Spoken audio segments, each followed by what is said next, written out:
gonna go ahead and put. Let's see. Let me turn off this podcast back here. Not our podcast. I had something else. Do you guys have any background music we can play that license free? Yeah, license free. Good old. Your camera's on, right?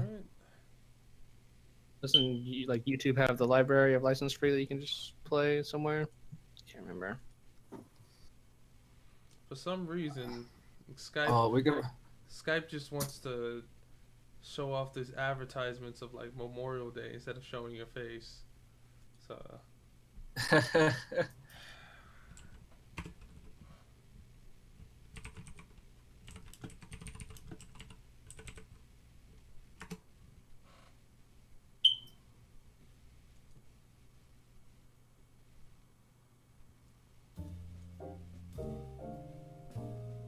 I need some upbeat jazz.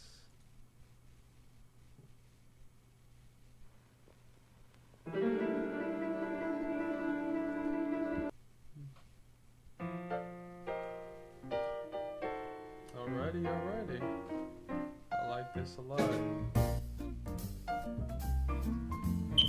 Alright. We should be ready. Alright, my friend Caleb, he's gonna join us in a little bit. Okay. Still. But he said we can use his music too, so I'll send you a link to his SoundCloud.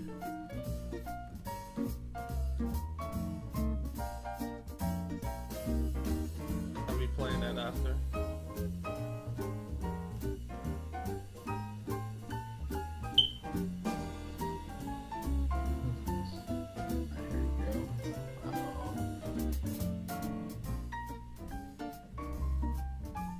Put it in Discord.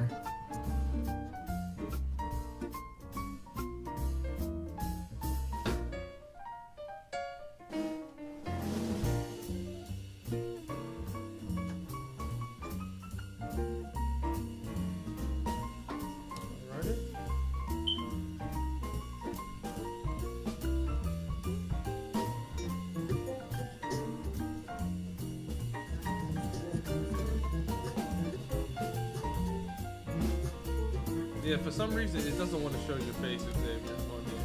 I don't know why.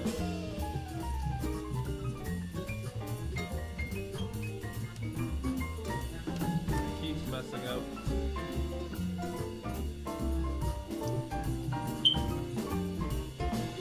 Wasn't it just working though? Yeah, it's okay. Now it's working. It's like for some reason this guy just wants to show like these random ass fucking Memorial Day. Get your prime beef rib.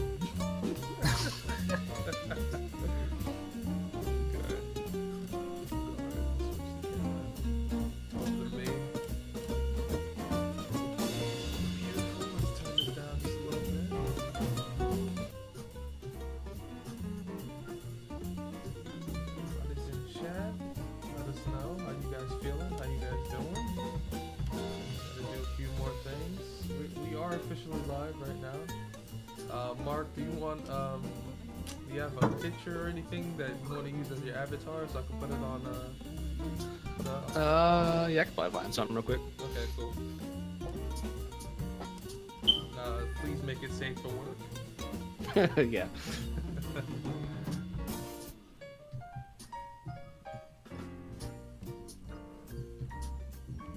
What's going on, chat? How you guys doing today? Oh, you're doing looking awesome. See y'all out there in naturally known universe. Appreciate it. So many people out here today.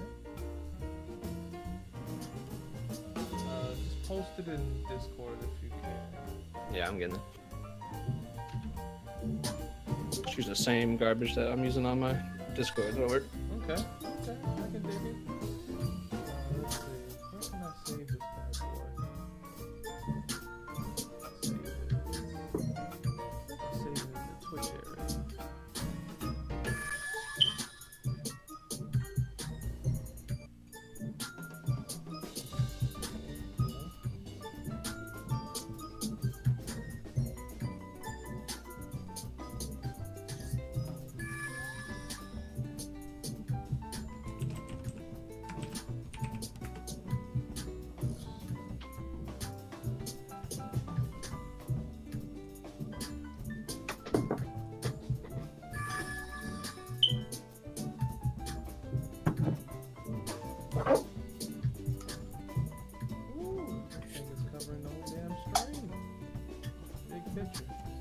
I just found the higher res one, just whatever. Nah, I got you. I mean, you can edit it real quick if you want to. Ain't gonna hurt nothing.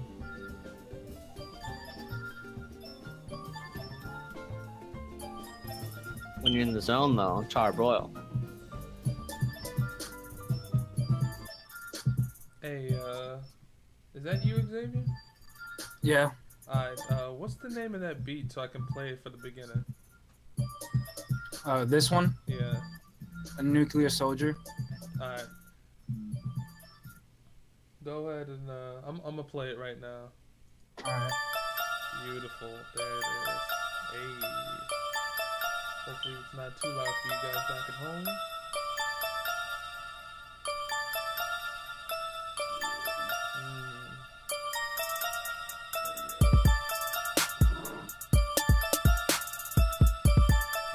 Now all I have to do is make our guess. I'll have to make Mark's PNG.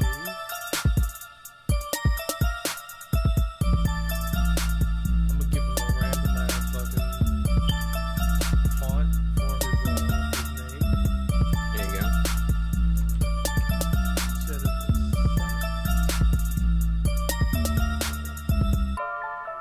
kind of wanted to match your color scheme too, so that's really good.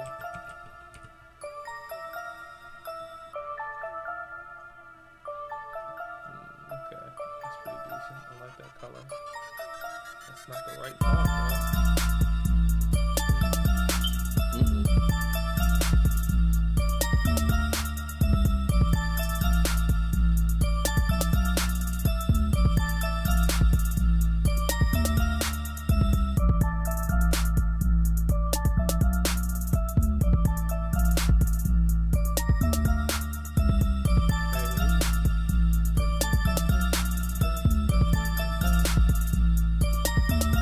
It's gonna be funny when we have like our own intro.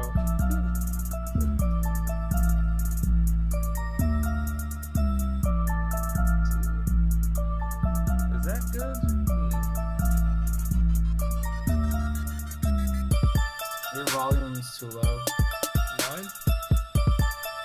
on the stream. Well, let me raise the volume. Is the music too loud? That's probably it. Alright, how's the volume now? Just give it like a couple seconds.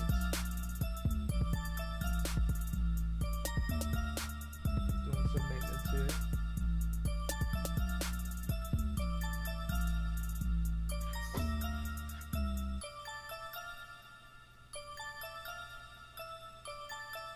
Mute your mic on Discord.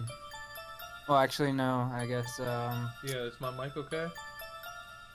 Now it is. Yeah. Check 1 2, check 1 2. 1 2 3.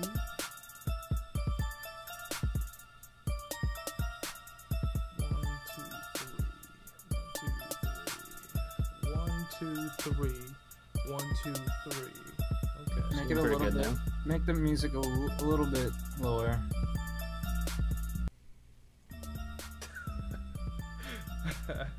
Accidentally muted it, and I was like, no, that wasn't supposed to happen. Alright, so I think we're doing okay. Okay, just put SEP logo. Can't you do this as like a separate music audio source on OBS? I don't know if I can, or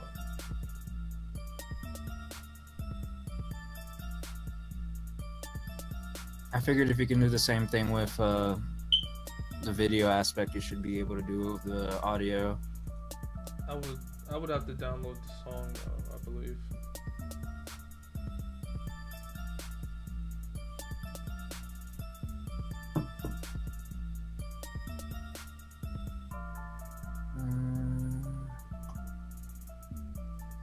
Okay, I think that's fine. I think I gave him pretty decent logo there. Works for me. Yeah, for you. I ain't piggy. I think it's pretty good.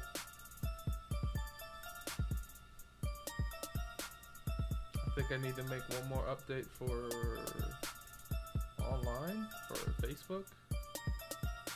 Yeah, I'm about to do it on Facebook.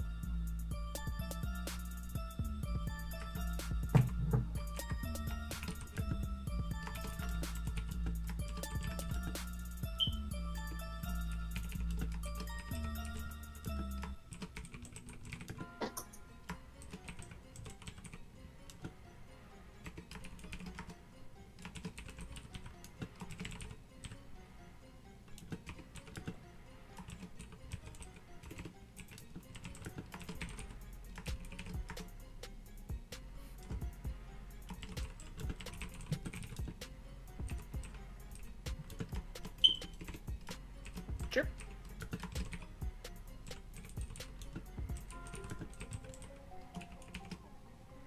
Okay, so all right.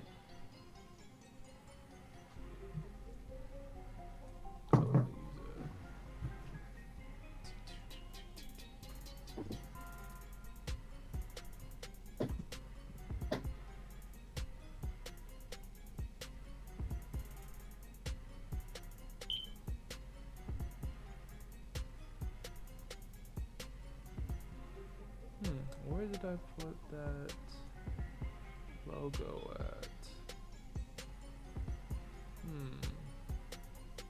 This thing's being very complicated. Nope, nope.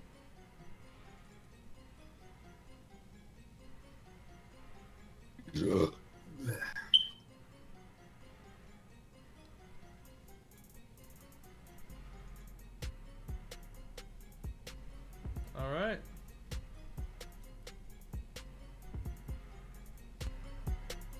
Think we can move on. Okay. So, play some smooth jazz in the background.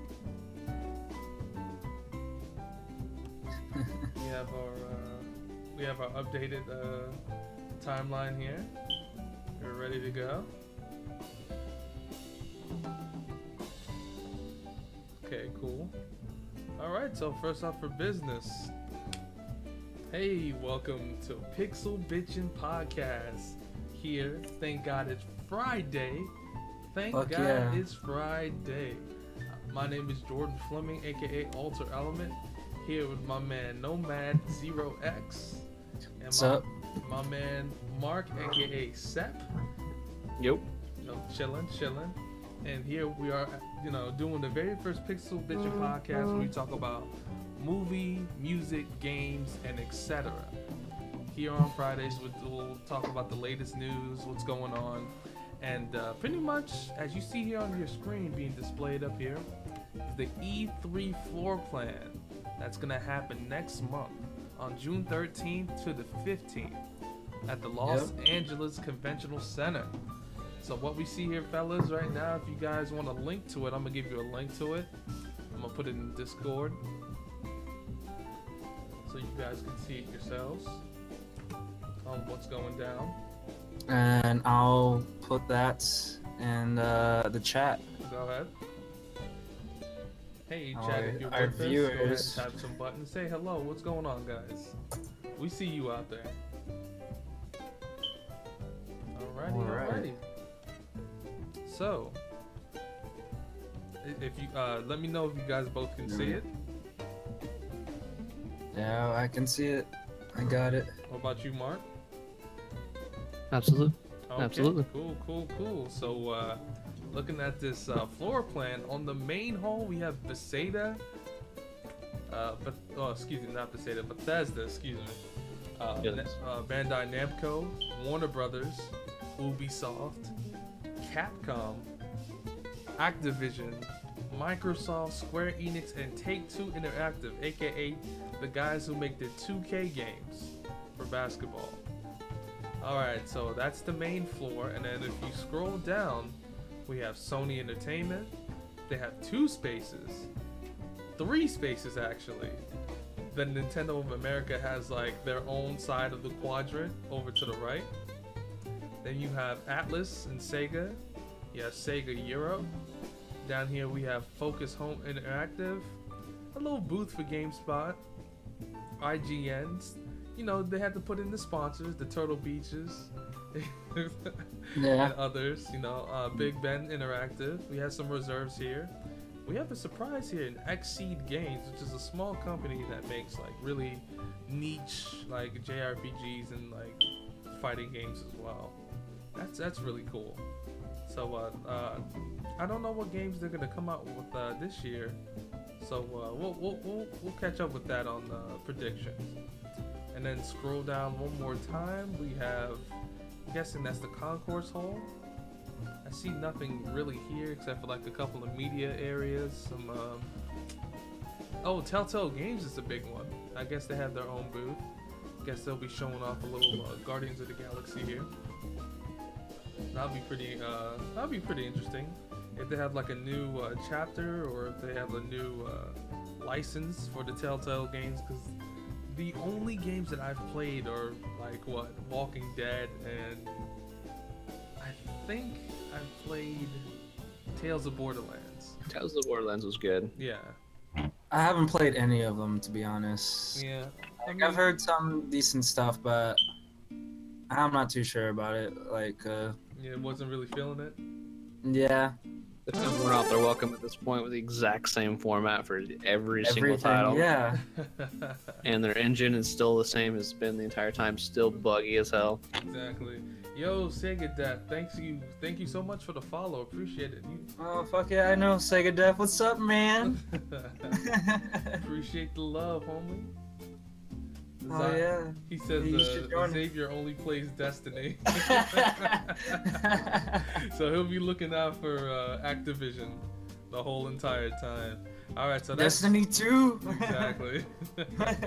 Now on Battle.net or Blizzard app, that's right. Blizzard. Yeah, so how is that working? Do you have you guys Alright, heard so any- here's the deal, because I was salty about this before, because Blizzard and Battle.net has been together for like the longest time. Their merger started in like 2009, and they've always had Blizzard games, you know, there. You know, Activision, they've always been tied together. So when the first Destiny came out, I was like, where was my PC version? There is no excuse. Yeah, that was ridiculous. You guys have been together since like 2009. Like, where's my PC version of Destiny? Like, I have Destiny on my 360 and it is garbage. It does not feel right. Like, in terms of like, after experiencing an FPS on like a good PC, you know, I don't want to have two elitists, you know? Oh, I'm right there with you. Don't worry. I don't even have one of the new consoles. Don't even bother with it. I don't have a new all I have is a good PC, a Wii U, and that's pretty much it. That's all I need. And maybe Sega some old school consoles.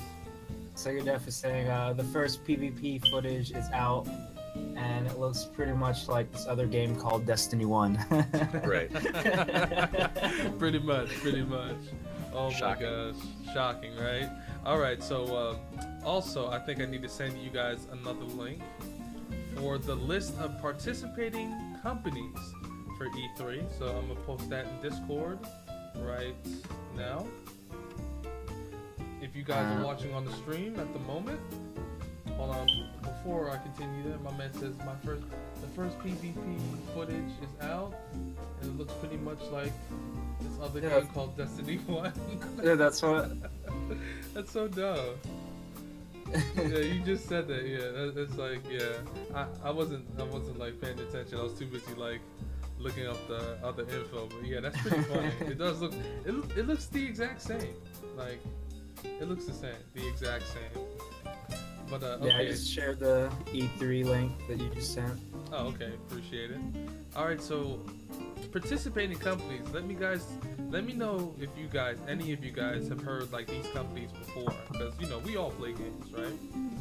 So we have 505 Games, 11-Bit Studios, Activision Publishing, AtSki, Alienware,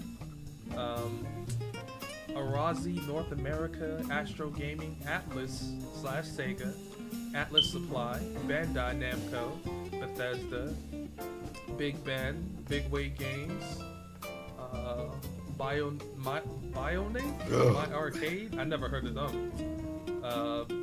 BKOM Studios, Bloody, Capcom. Of course, everybody's heard of Capcom before.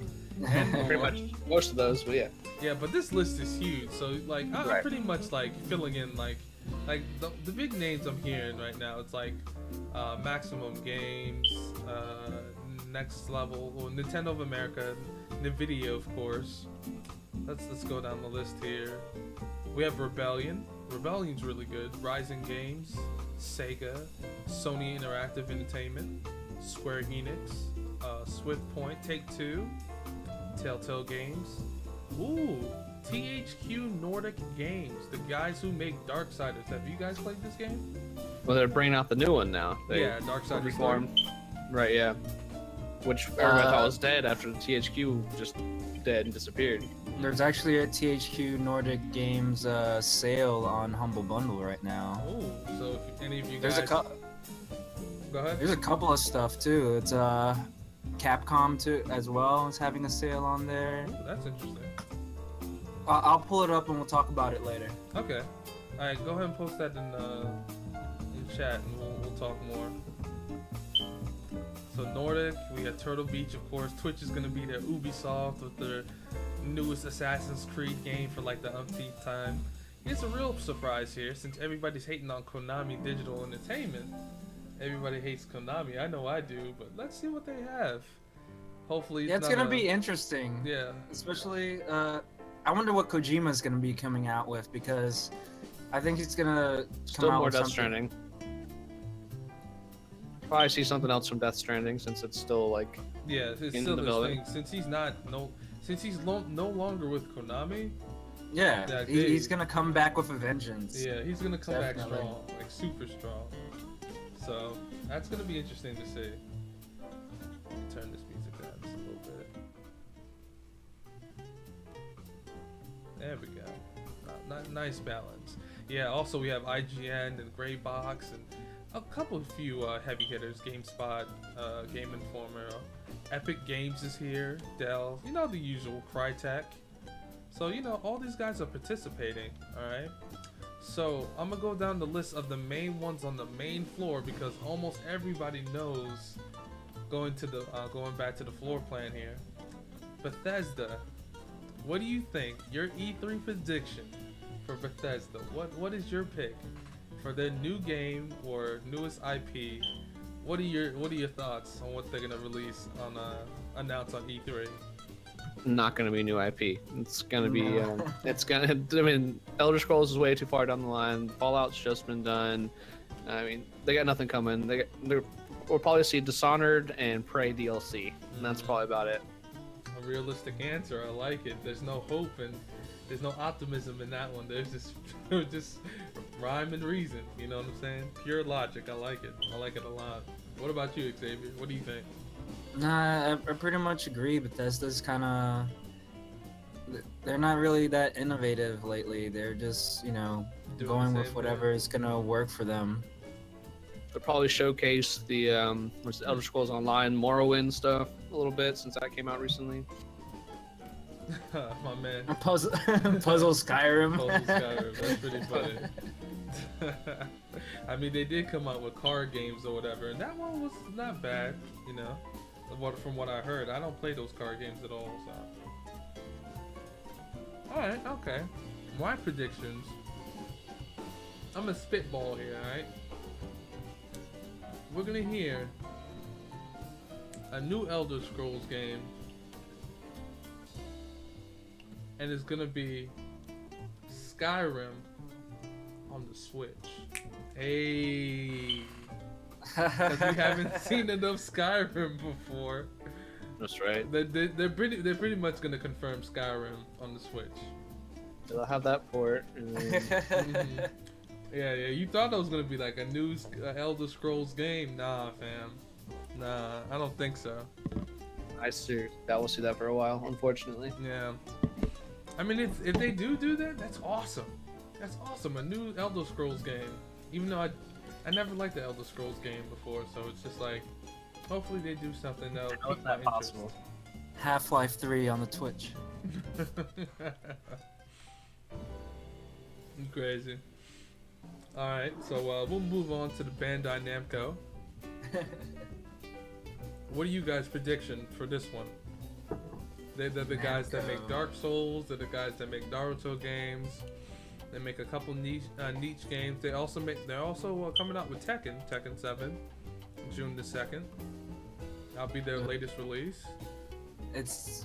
I think that's gonna take over the FGC community. Mm-hmm. Tekken? Yep. Yeah, most definitely. It's either that. I mean, it's probably gonna be. I don't know. Where's Injustice 2 gonna fall in that then? I mean, Injustice 2 is already out, so. Yeah, the only downfall with Injustice is it's console only. Mm-hmm. That's pretty much it. And Tekken is coming out for all platforms except for Nintendo, so. Yeah, and like your homeboy was saying the other times, like everyone's tired of Street Fighter 5 right now, and like Sega Def says Tekken 7 will be the focus, I think, as far as fighting games go. Yeah, pretty much. Yeah, so okay. I did see, hold on, I'm gonna look this up real quick for you guys in chat.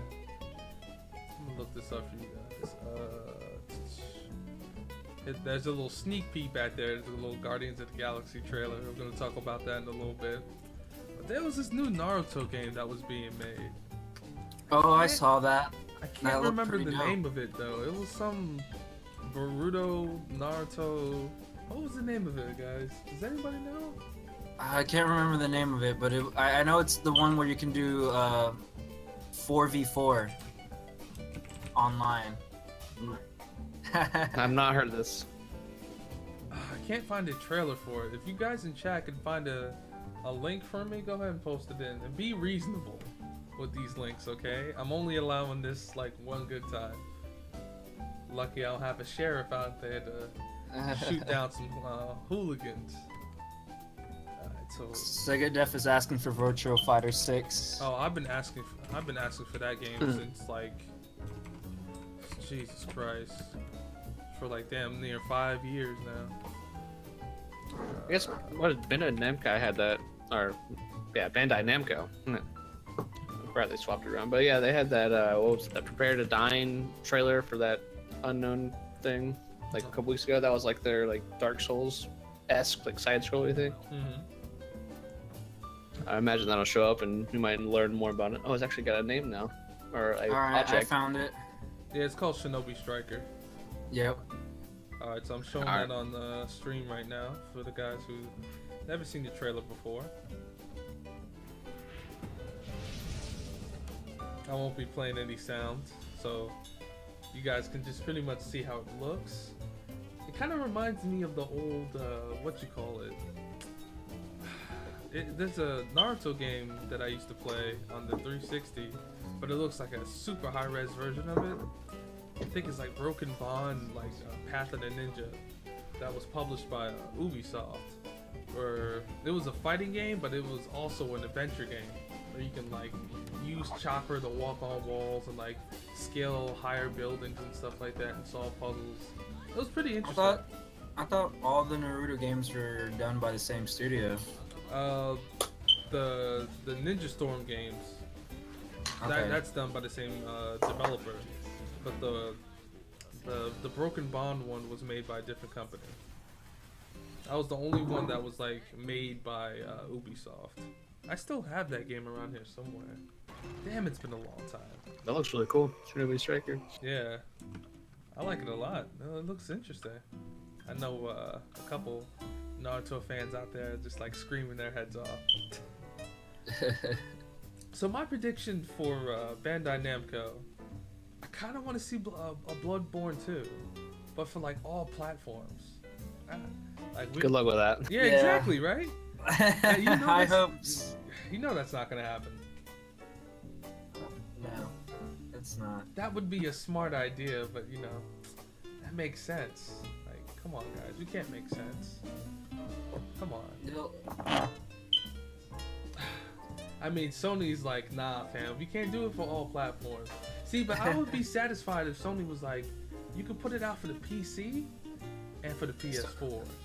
I'll be straight, because Xbox One is garbage. So it's just like, I'm straight. I have a PC, I'm good. Just give me the game that I want to have. Sony's being savage. Like, they're extending this like console thing for a minute, but I don't. I know they've been talking lately about the next gen console, which they're probably going to talk about something about it at E3. I'm sure there's probably going to be a Switch 2.0 with like a better screen and better resolution and shit.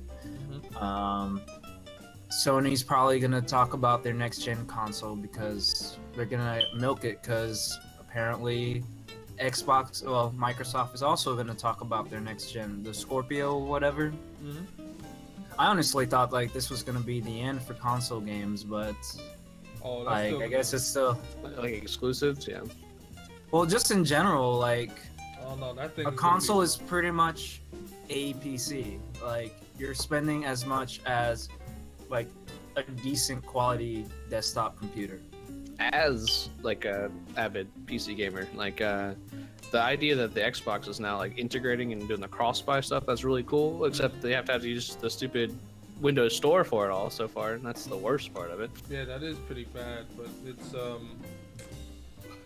well, in the end, it's supposed to be one operating system. It's Windows 10 across all platforms. That's what it's looking like from now on, which is actually really cool, because that's like that's what Microsoft should have been doing from the whole time. It should have been like, hey, you can play with other PC people, you can have this cross thing, and that would be like their thing to grab people. Like, oh, it connects to all that, and it blew my mind that they've taken this long to finally get to that.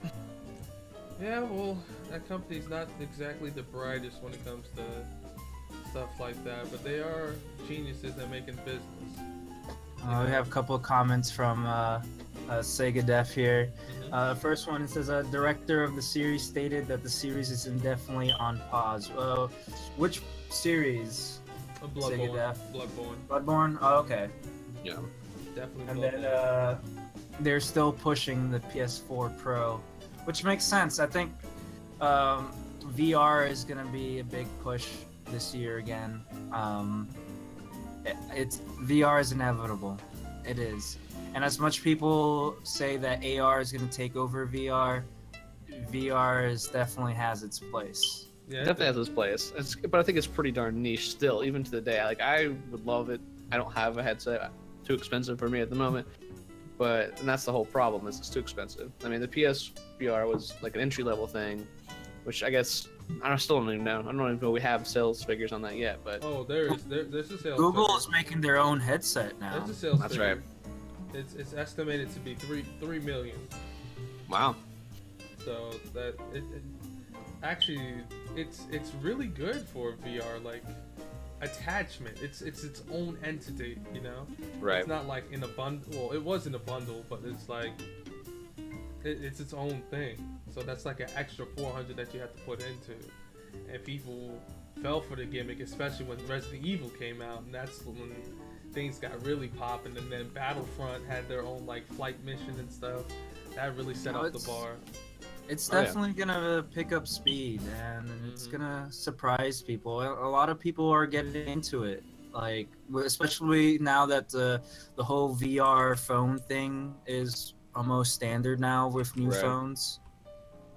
Like, VR is gonna go far, and Sega Def says Microsoft will have a huge E3 VR surprise. I wouldn't be surprised if the Scorpio, like when they announce it, that they have like a partnership with either Oculus or Vive. Probably Oculus, since they already had like the controller partnership for the beginning.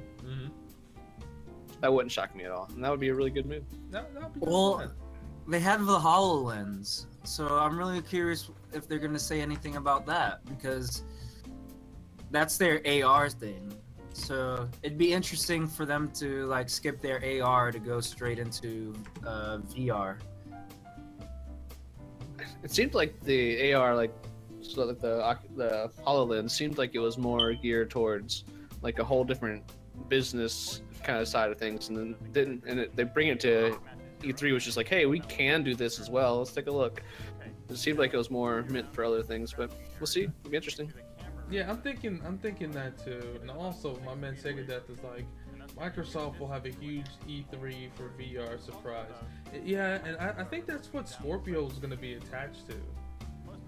I think it's the same thing gonna be for Sony. Like you're playing in the video, Sony is gonna, like what Sega Dev said. They're still pushing the PS4 Pro. The biggest reason to upgrade to the PS4 Pro is for the VR. It's about time for like the version 2 of either the Vive or the Oculus. Like it's time for the newer version. Round 2 would be good to see them bring it into Xbox. Honestly, I think the Vive is like the best out of all of them. Like, most definitely. I tried the Vive and it is fantastic. I haven't tried the Vive. I wanted to, but I went to the East Coast Game Conference about 2 years ago, and I got to try the Oculus, and that was pretty cool. But it was more of one of those like, you sit down in a chair and things happen around you. I didn't really interact or anything, but I could look everywhere. And that was pretty cool. It was a very surreal experience to be able to go through that. But yeah, I'm excited. I'm saving up for a decent rig to get a Vive. Like that's my goal this year. It's a good goal to have. I would love to do it for things like Elite Dangerous. Something like that would make me so happy. That'd be pretty sick. Elite Dangerous would be dope in VR. You know, and then like I feel if VR games want to be taken seriously, I don't know. It's gonna be, because it's a luxury item. Like, let's be real. It costs a lot of money, and that the PS4 VR, it's like we said before, it is the entry level into it because its bit rate and its frame rate and its resolution is clearly way lower than everybody else's in the competition, but it's a lot cheaper. But like all of us have been saying, it needs a killer app. It needs something. I feel like it needs like maybe like a Time Crisis game, or like something that, you know, that just, you need to have this VR. And I felt like Resident Evil was that for PSVR. Right, I was gonna say that. But now they need something else. And if Microsoft was gonna have to, if they want to throw their like hat into the ring, they need to bring like an exclusive that's like, yo, that's coming out for the VR. And I'm thinking it might be, I don't know, it might be Halo. I would be surprised. Could be. But if you're asking me, what I would say is it's going to be coming from, if they get a partnership with good old Electronic Arts, you get X-Wing versus TIE Fighter VR. Yeah, dude, let's get a Rogue Squadron VR game. Absolutely. Like, holy That'd definitely shit, be that dope. would be amazing. I don't want this 10-minute demo. Like, give me a full game. Like, that feels I want to like sit in that Rogue X-Wing. Squadron. Let's do it. Yeah. That feels like maybe a mix of like, like a Rogue Squadron mixed with like the casualness of like a Star Fox or a Colony Wars or whatever. You know, it's like, make it accessible but make it long and fun with like good boss battles and stuff like that. Absolutely. It needs a killer app to sell. And like, I'm thinking of ideas from Microsoft to actually have like the VR idea. Like, what would they have? Like, what? I don't know, Halo, Gears of like War, first party maybe? stuff. Yeah, like first party games. I'm trying to think of more first party, but they don't really have that much. Unless they do like Banjo-Kazooie bullshit. That's been kind of, I think, I've been Forza. seeing that There you go. there's this new game that's coming out. I just saw an ad for it the other day, and it looks like a Banjo-Kazooie ripoff, which I think it all started with like Spyro the Dragon and that shit, and that's that archetype of game style. Old school 3D platformer. Yeah, and they're really pushing it for like the all ages crowd. Like I would love to see something like that, but There was a game that was a platformer for VR that did not do well because the perspective of the angle, the camera angle that they did, it had to be a set isometric view for the player, and sometimes that didn't work out because it wasn't the fault of the VR. I think it was the design of the actual game. So you would always be stuck in this set isometric view, but some areas where you had the platform needed the camera to turn around. You know what I'm saying? Like, my hands are in the way of the camera. But yeah, it's like, imagine if they had like Captain Toad's Treasure Tracker for like AR or VR systems. Like, I'm serious, that game is fantastic. The way it's basically like, you take a chunk of a world, right? And you rotate it, like on this like axis or whatever. And all you can do is just walk with Captain Toad, and you're trying to solve a puzzle, right? And it's kind of like this like surreal experience of like you playing God over Captain Toad, and like you're seeing all different angles and stuff like that. That would be fantastic for VR or for AR. You know, something that has adjustable views, but it's like a different type of genre of gaming. You know, because people love puzzle games. So that is true. Or we could just have like one of those randomly arcade like Tetrises that fly in your fucking face, and it's like that would be pretty interesting. That'd be pretty interesting. Yeah. All right. So next up we have Warner Brothers Studios, Warner Brothers Interactive Entertainment. So DC-based games. Say, we're gonna see something new from Rocksteady. Maybe. Hopefully, it's not another Batman game. I kind of want it to be like maybe a new IP. You know? Yeah, like, a new IP would be nice. Like, a new IP in general would be nice because I'm tired of like after a game reaches like a 3 or something, fucking come up with a new idea, man. It's about that time to hang it up. I don't want another Batman game. Like, we're done with those. They've all been pretty fun. We're pretty much done. Like, what would you like to see? Like, they have to do a DC game. They have to. Like, one of the companies is gonna have to for Warner Brothers, because it's Warner Brothers. I would love to see a Spawn game. Oh man, that would be great. That'd be fucking amazing. Especially if it's like as dark as it should be and just gritty. Oh yeah. That's not really DC though, is it? That's like that's Todd McFarlane's thing. Yeah, I think it's coupled with DC. It might be. I think it's like a Dark Horse image. Yeah, it's Dark Horse. Yeah. So maybe it's published jointly. Yeah. Because everybody wants Spawn in Injustice 2, which would be pretty fucking sick. That would be really cool. That'd be sick as hell. It's Image Comics. Image Comics, okay, Image. Yeah. Okay. But I'm pretty sure Todd McFarlane wouldn't be opposed to it. And he needs more money, so why not? Those games are selling like hotcakes. Personally, well, there's supposed to be a new movie coming out. A new Spawn I've heard about movie. that, yeah. Yeah, and it's supposed to be like really gritty, rated R, like. It's the only way to do it. It really is. Personally, I would love to see. What you call it, a Superman game that's like done right, you know? Yeah, it seems really hard to do. I'm not a big fan of Superman. I'm not a big fan of him either. It's just I feel like they need something, you know? He's too overpowered of a hero. Every time anything has to happen, they have to like depower him first. It's really obnoxious. Yeah, and that's the thing. Or, I mean, they can find a way to like give him an opponent or whatever, or like give him. Right. They've had like legitimately good stories with him, you know? I was thinking with Justice League coming out, oh lord, but yeah, like Flash would be an interesting game to see. Yes, that would be definitely cool. I've recently watched a video with a Flash game that was supposed to come out that got canceled. Yeah, the Unseen 64 or whatever. Yeah, that was pretty interesting. But there's the Spider-Man game. That's Marvel, but yeah.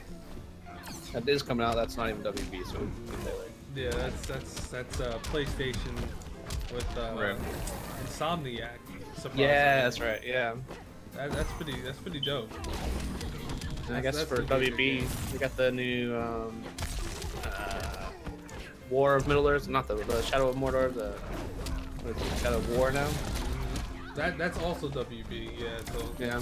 we'll see more about Shadow of War. That'll be interesting. More of a Lord of the Rings, Assassin's Creed mixed hybrid game or whatever. That'd be pretty cool to see. You know what? I'm gonna go ahead and bring that up right now. See if we can find gameplay for Shadow of War. I enjoyed the first one. It was just way too easy. I kind of enjoyed it. I just didn't like the way you traversed the land because it was Yeah. too Assassin's Creedy, or it was like there was nothing special about it. I could have just played Assassin's Creed. Right. I The only don't know thing that- why it got Game of the Year so many different places. Yeah, so it was like I felt. I don't know. I felt like they could have done more with the game because the Nemesis system is fucking fantastic. I think that's the whole thing was Yeah. like they didn't know, they're like, we're gonna do this system, we're gonna put the stuff around it, and you know we're gonna test it and see what happens. And the game one went well, so maybe this one will be the one that really expands and makes it more fun. Yeah, that really pushes the boundaries where it wants to go. Yeah, so this is coming out. I don't know what other IPs that they're gonna release or show up to the world, but we'll see about that. Mm-hmm.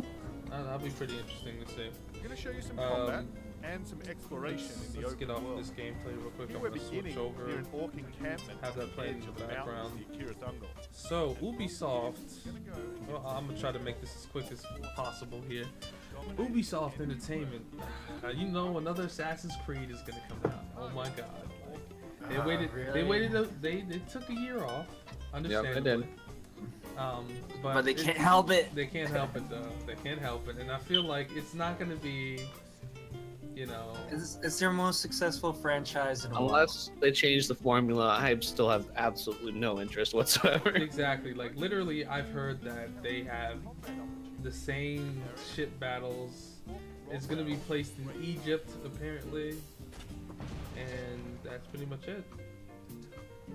That's all I've heard. So we'll see more at E3. Other than that, my wish list for Ubisoft. Come on, bring back Prince of Persia. Yeah. Ooh, I'm Ooh, a yeah, huge yeah. Prince of Persia fan, man. Like, please. The way they ended that series is so ass.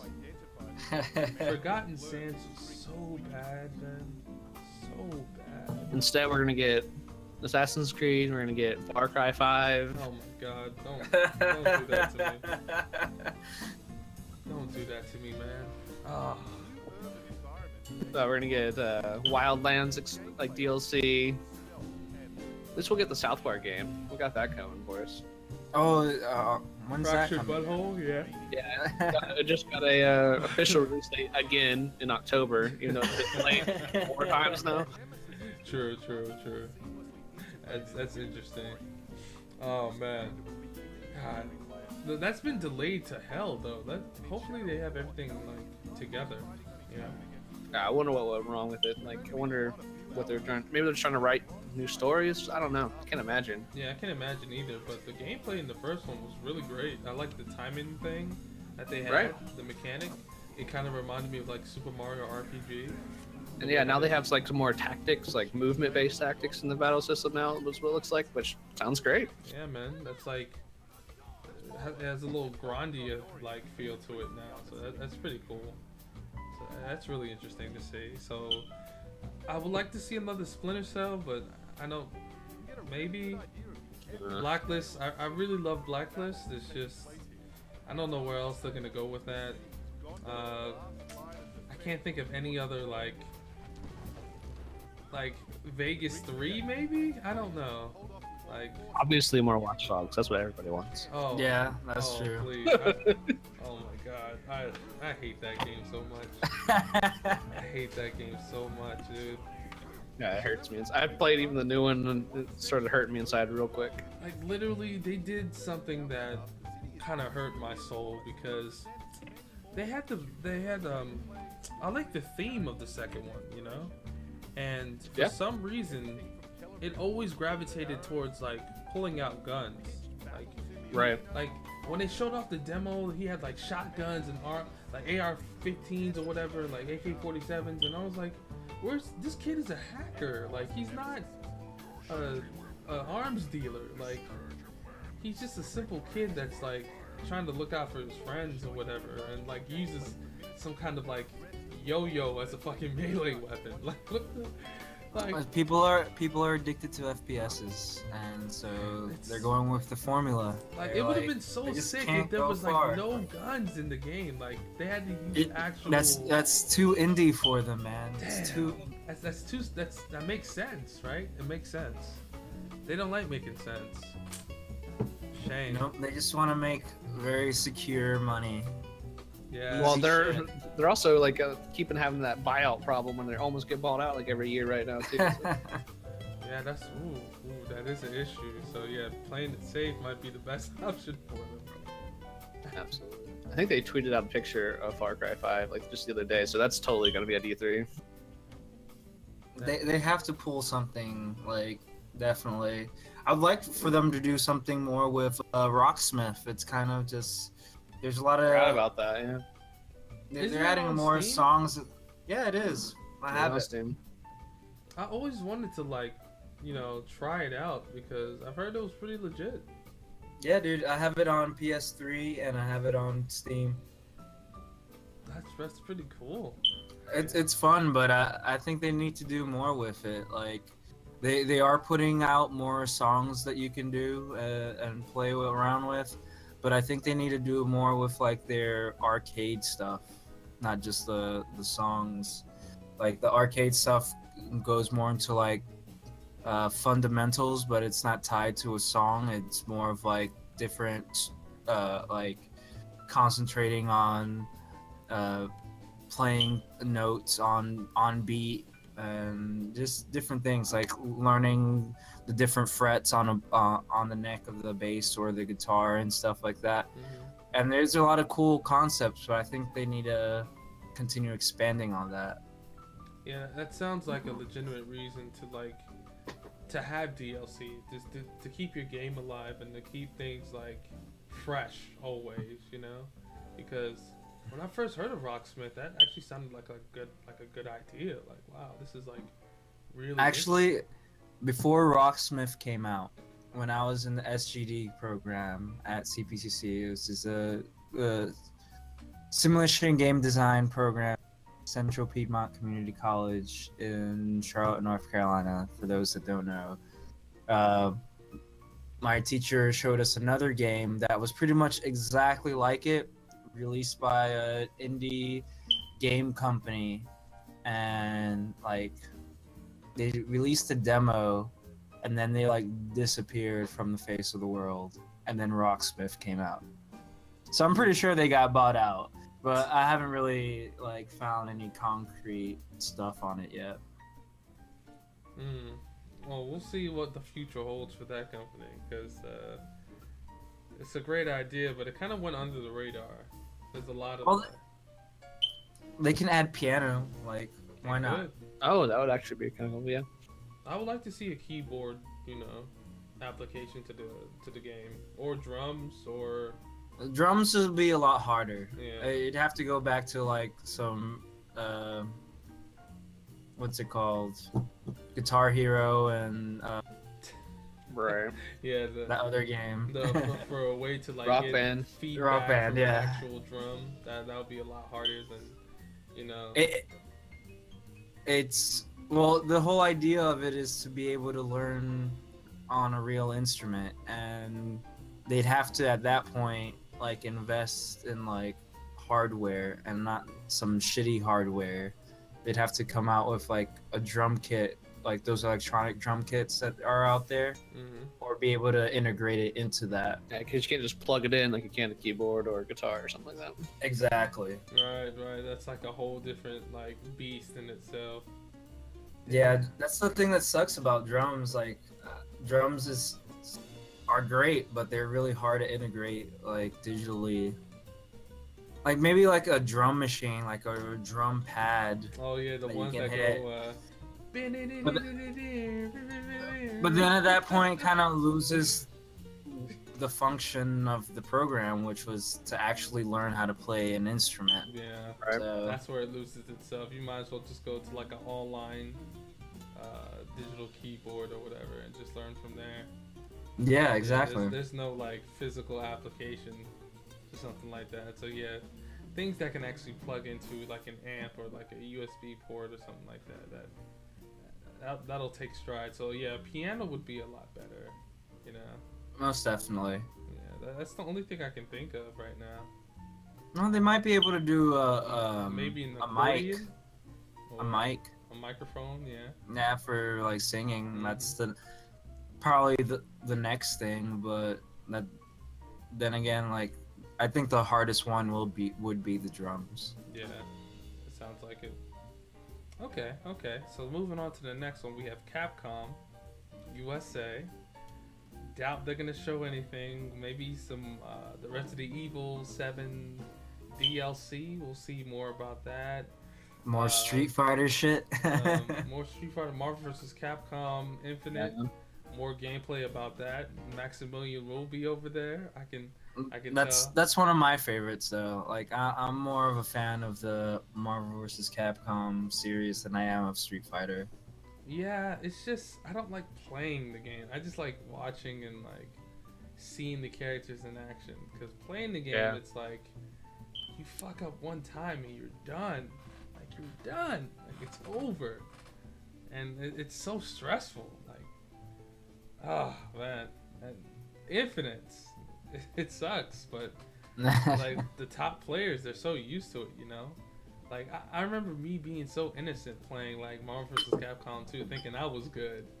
And then you got violated. And then you just get destroyed by, like, a fucking Storm, Magneto, and Sentinel. And it's like, this game isn't even fun anymore. I've never been really good at fighting games. I'm good at them sitting on the couch with somebody, one of my buddies. That's about it. If you go online, I get my ass kicked every time. Man, dude, it's a whole different ball game with somebody experienced, like knows what the fuck they're doing, and it's like, come on, man, we're just playing a match, dude. Like, you Right. don't do all that.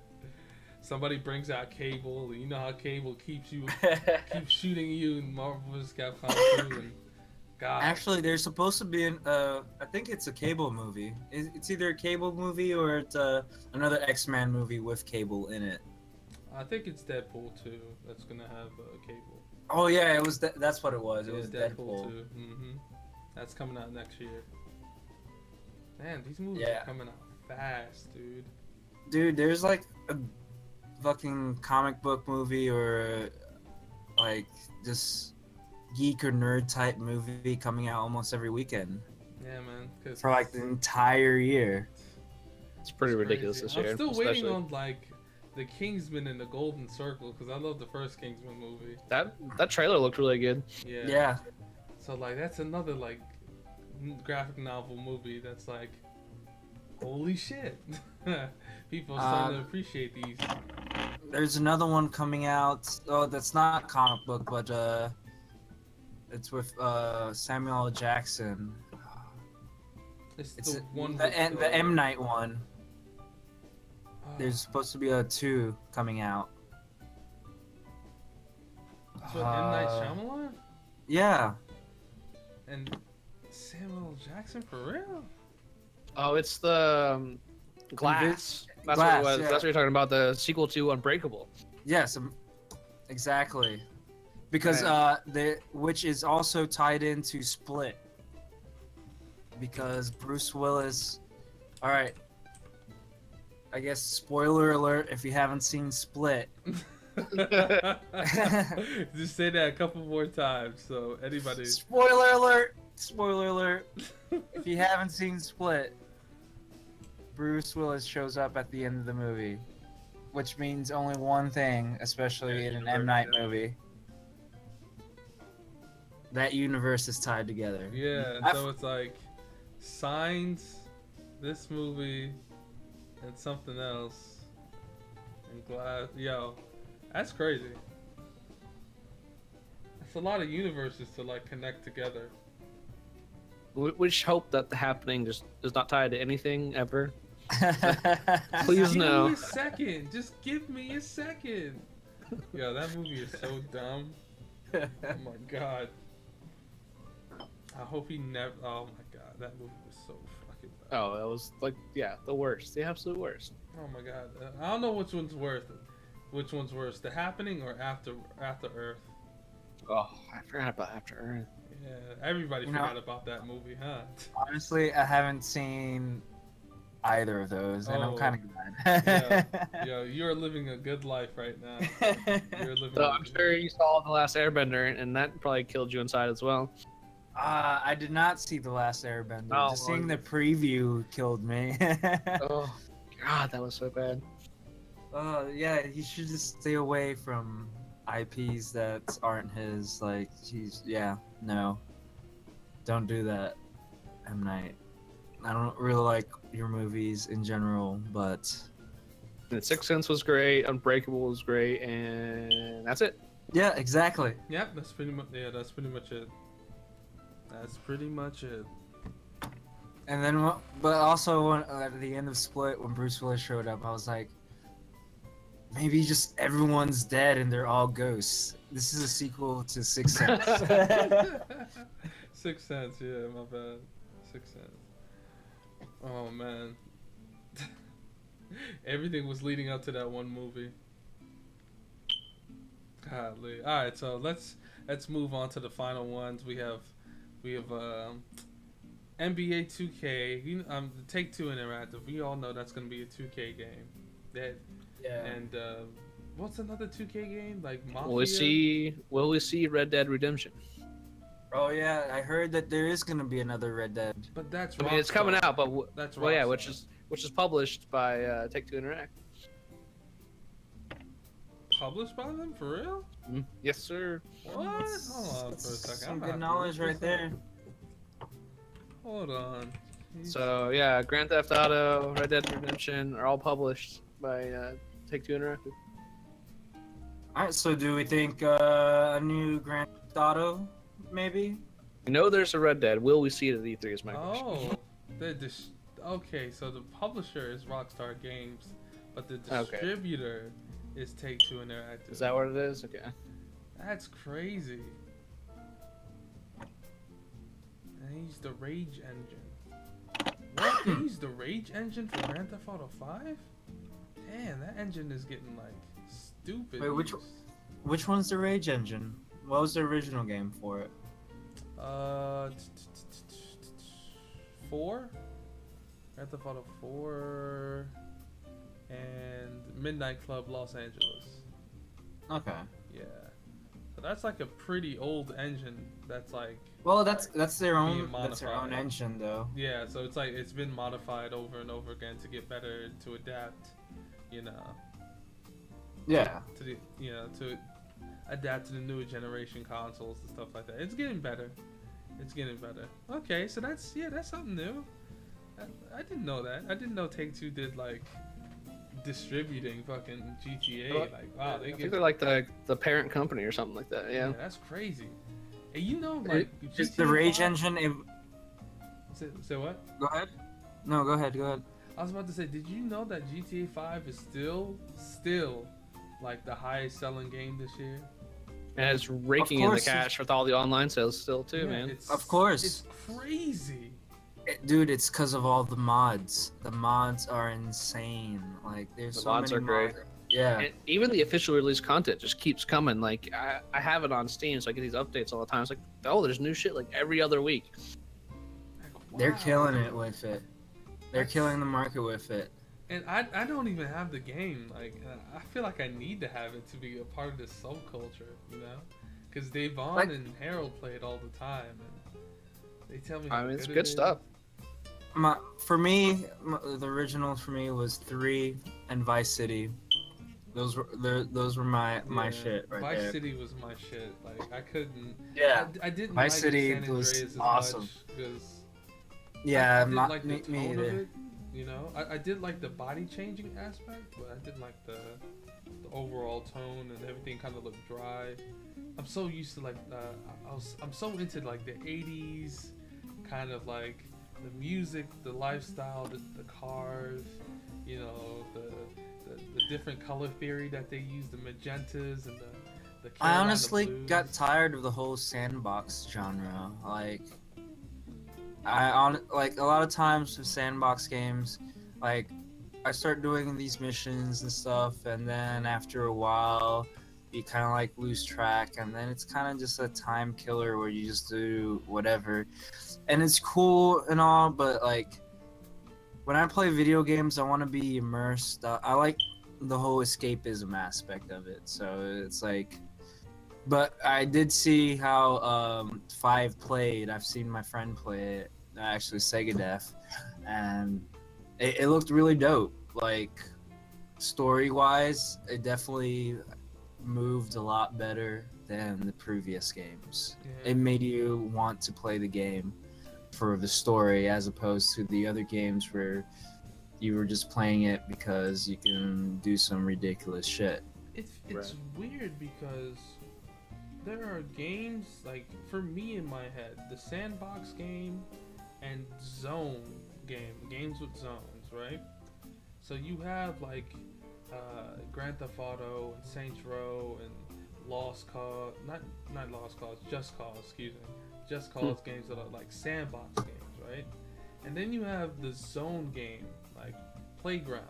So like Tomb Raider is like you go from zone to zone, like the newest Tomb Raider that came out. Right. Or I'm trying to think.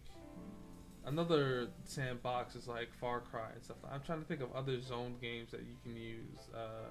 Splinter Cell, Hitman, like Even like Dragon Age Inquisition, like a couple years ago, that was zoned out, not Yeah. really open world. yeah, that's zoned out too. For some reason, right?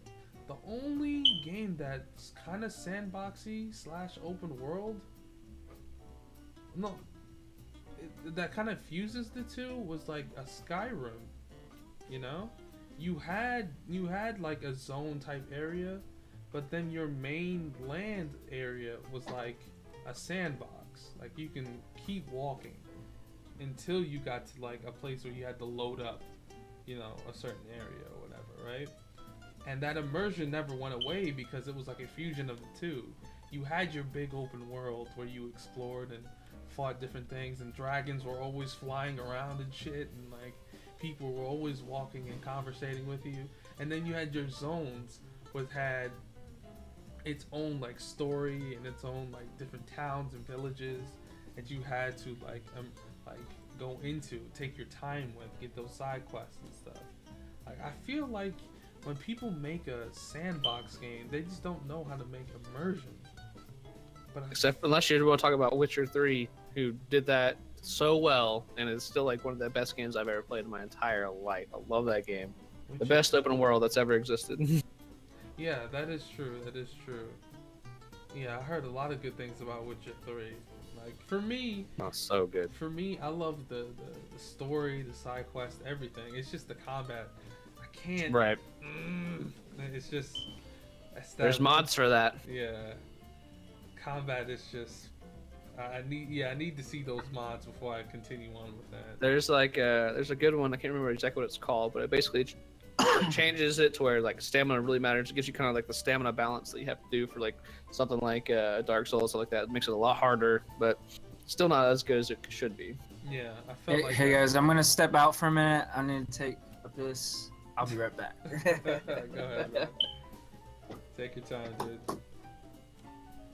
Yeah, so yeah, that's pretty much it. Like basically, sandbox games, they always feel like it's nothing but empty space with actual mission spots to go to. So like you always have that problem of, oh, here's the next waypoint, go to this area, while you go through miles and miles of just nothing. Nothing interesting, nothing cool, nothing's happening. There's no immersiveness. But in like zone areas, there are bits and chunks of like different. So basically, it's like one huge sandbox, and then it's separated into chunks. And in each chunk, it's designed to have like a platforming area or like a town area or a story-based area, something like that, to keep you immersed into the game.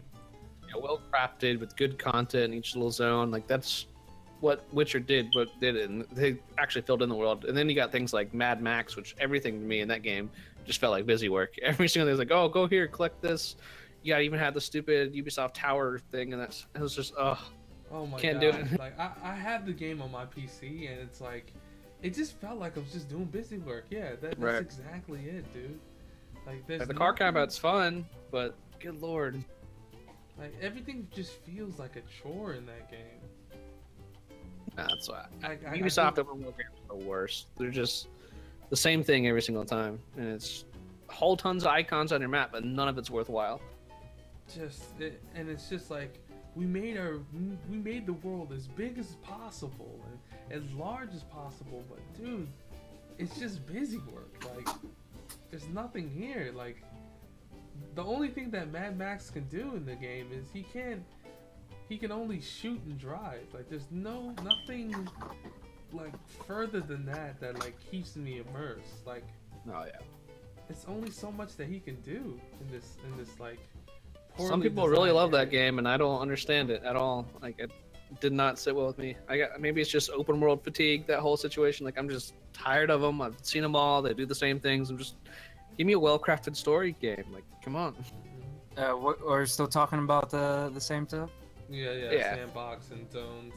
Yeah. We just talk about Mad Max and how shitty that game was, and how much busy work that game came with, and oh my god, it's just a chore. How about Shenmue 3? I never played any of the original Shenmue, See, so the I can't speak to original it. games were so slow to start. Yeah, Dude, they were. like, oh my god, if you were like playing the game now, it's like the nostalgia goes away immediately. It's over with. It's Doesn't like, hold up, huh? yeah, it's like the honeymoon phase is over. Like that shit is done. You're like, why is this game so fucking boring, right? Well, they got kickstarted. Shenmue 3 got kickstarted. So yeah, people apparently want to feel that nostalgia, you know, that slow pace, but it's stupid immersive game. Like Shenmue is immersive. It's super immersive, but it's like Yeah, talk about Sandbox. Like they're officially backed by Sony, but also had to go to Kickstarter to make sure there was enough interest. yeah, It's like- so for Sony to like put in the rest of the money for that. Right. So yeah, that's interesting. It's an interesting take on the sandbox that was actually like immersive, but it took too long to like get started. Like for Yeah. me, right? If I play Twilight Princess, or I'm trying to think of another Zelda game that I don't like. Skyward Sword, right? If I play those two games take so fucking long to get started. Like so goddamn long. And it's like, it's not even overworld, it's zones, right? I feel like if a game takes so long to get started, that's the fatigue right there that's like hitting every game. Like they try to tell you all this information in the start of the game and hold your hand so much, and then like, okay, now you can do something. And it's like, That was very Maybe much it's my problem with Mass Effect, Andromeda, the new one. That was my whole problem. It's just like, oh, this beginning is so bad. and it just kills the vibe. Maybe it's an age thing. Maybe it's because we're older. We're done with the bullshit, getting our hands held and shit. Yeah, We we know were what to raised- expect. We were raised on blow cartridge, pop it in, turn on Yeah. the system, and just play the game. Like, that's how we were raised, you know? Like, I remember waking up early in the like 3 o'clock in the morning, 3 or 4 o'clock in the morning, starting up Contra 3, and just going ham and cheese until I beat it before the bus came in my neighborhood.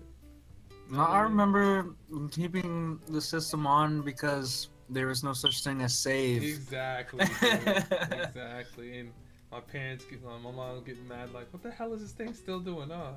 Hell yeah. They would cut it off and be like, damn it! No!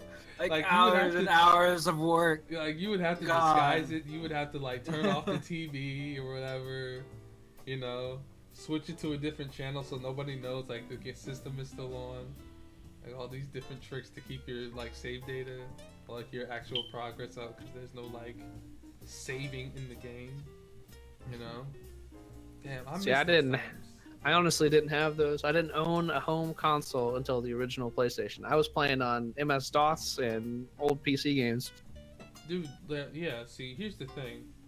That's funny because my first console was a PS1, but my cousins who lived like a couple blocks from me had the Super Nintendo and the regular Nintendo. We would rent them sometimes from good old Blockbuster, but that's about it. Yeah. And like My first console was the Nintendo, and then my second console was the Sega Genesis. And then the PlayStation 1. Yeah, see, those are the times. And like every Friday or every weekend, I would go to my cousin's place, and I would go to their place and play games like the whole day. So like this is like the golden age, like Super Nintendo, Genesis. They had everything. They had like, because there was like 6 brothers and sisters, so they each had like their own thing. They had a Nintendo 64 when that came out, and we kept playing Mace the Dark Age and Super Smash Brothers and like GoldenEye, all those old games. We're so like we were trained to just get the game started and let's play. And now that we're older, there's not much time to commit to games anymore, you know? And we're bogged down by, you know, incomplete games and DLCs and patches and bullshit. Like, the only DLC that used to be cheat codes, you know, like, oh, let's get all these extra costumes, but no. Exactly, yeah. Damn, son, I remember, see, that's the difference. Dude, those were the days when you had to, like, hunt for shit. Dude, and, like, read the forums, oh, there's, like, an Easter egg here, and you had to, like, figure shit out. I remember Command & Conquer Red Alert. There was a Morse code puzzle in the game manual. Me and my brother pulled out our Boy Scout manual with the handbook, deciphered the Morse code, and got this whole like secondary campaign. That was like this 20 mission campaign out of it. Like, it was awesome. Damn, I just miss old games like that, you know? That just felt that like you finding hidden stuff was awesome. Like I remember like I need to Google it. Like Time Splitters. I'm gonna look up Time Splitters because I love that damn game. But like Future Perfect was my favorite because there was so much content in the game. So much. You can unlock so many characters. It's so like so many weapons, so many game modes. You can create... I know I can be a perv sometimes, but Dead or Alive 1, the bathtub scene. Hell yeah. That was the shit. Like I remember everyone was trying to figure that shit out. Dude, I remember Tomb Raider 2 trying to get the ending for the shower. Oh, yeah. Yep. She's like, what are you looking at? She shoots the camera. The old man walking around with his tea tray rattling. Yeah, man, I miss older games like this, dude. I'm looking at Time Splitters Future Perfect right now, and oh my god, damn, I love this game so much. They need to remake this game. See that? You know what? Let's go back to the list on E3. Where the fuck is EA Sports at? Or EA in general? Right. They need to fucking like. They need to fucking bring back Time Splitters. The game was sick, dude. All right, so let's go over our last few before we end it off on the E3 segment, and then we can quickly talk about movies before we head off.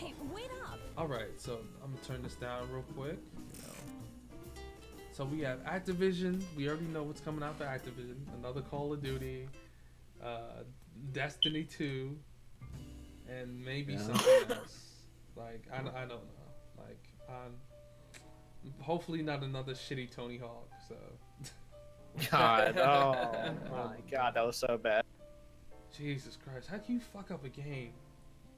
All you had to do was just look at the original like mechanics and just do that again. It's not hard. Yeah. It was so glitchy, so bad, so oh my god. How did this happen? 2. Tony Hawk 2, that was the epic one. That was the pinnacle, you're absolutely right. Dude, man. 2 Dude, and the soundtrack. 3. The soundtrack on that shit, man, was eye-opening, life-changing. It's like 2 for me. Tony Hawk Underground. Love Underground. Thug. Woo! Thug was too sick, man. You jumped over the helicopter in slow motion. Caught that on tape. and then that bitch ass Eric took your tape and got famous off of that shit. And I was like, what?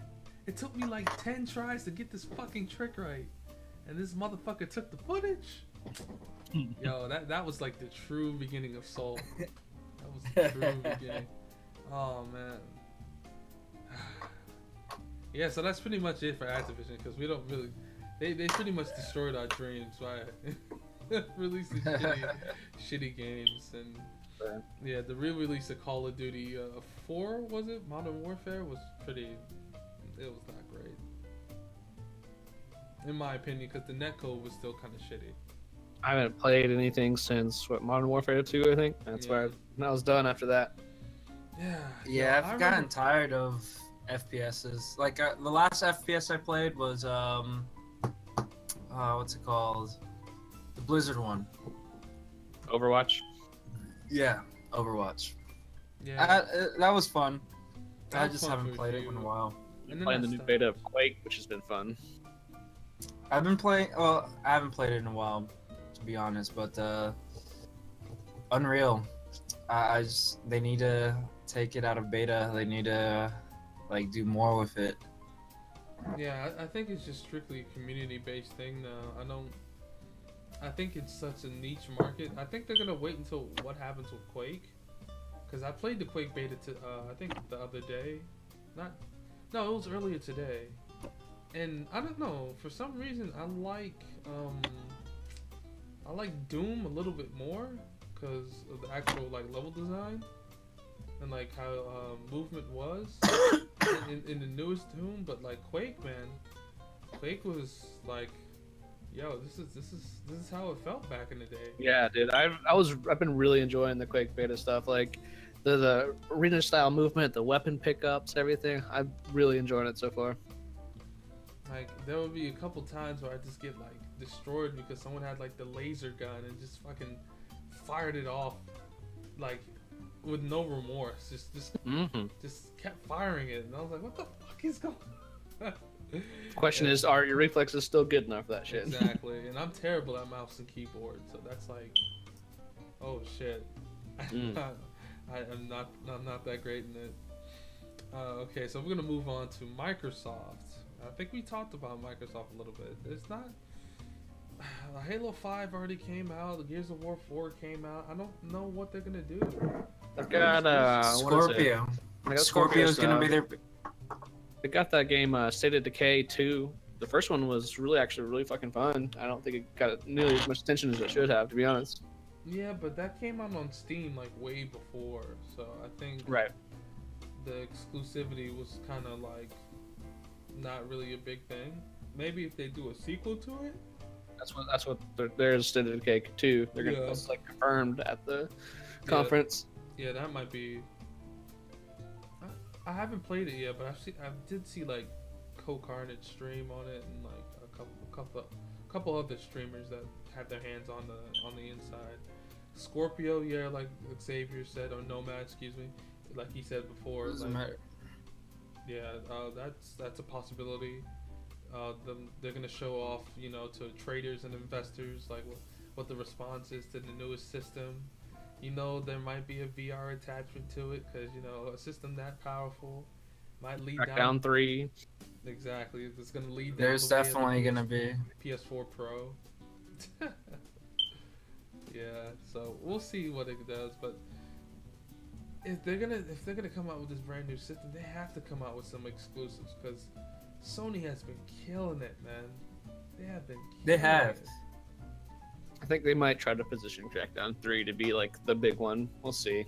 Nobody knows what's happening with that game. Like, we haven't heard anything. It's crazy. Like, they announced it like maybe 2 years ago, and we haven't heard anything since.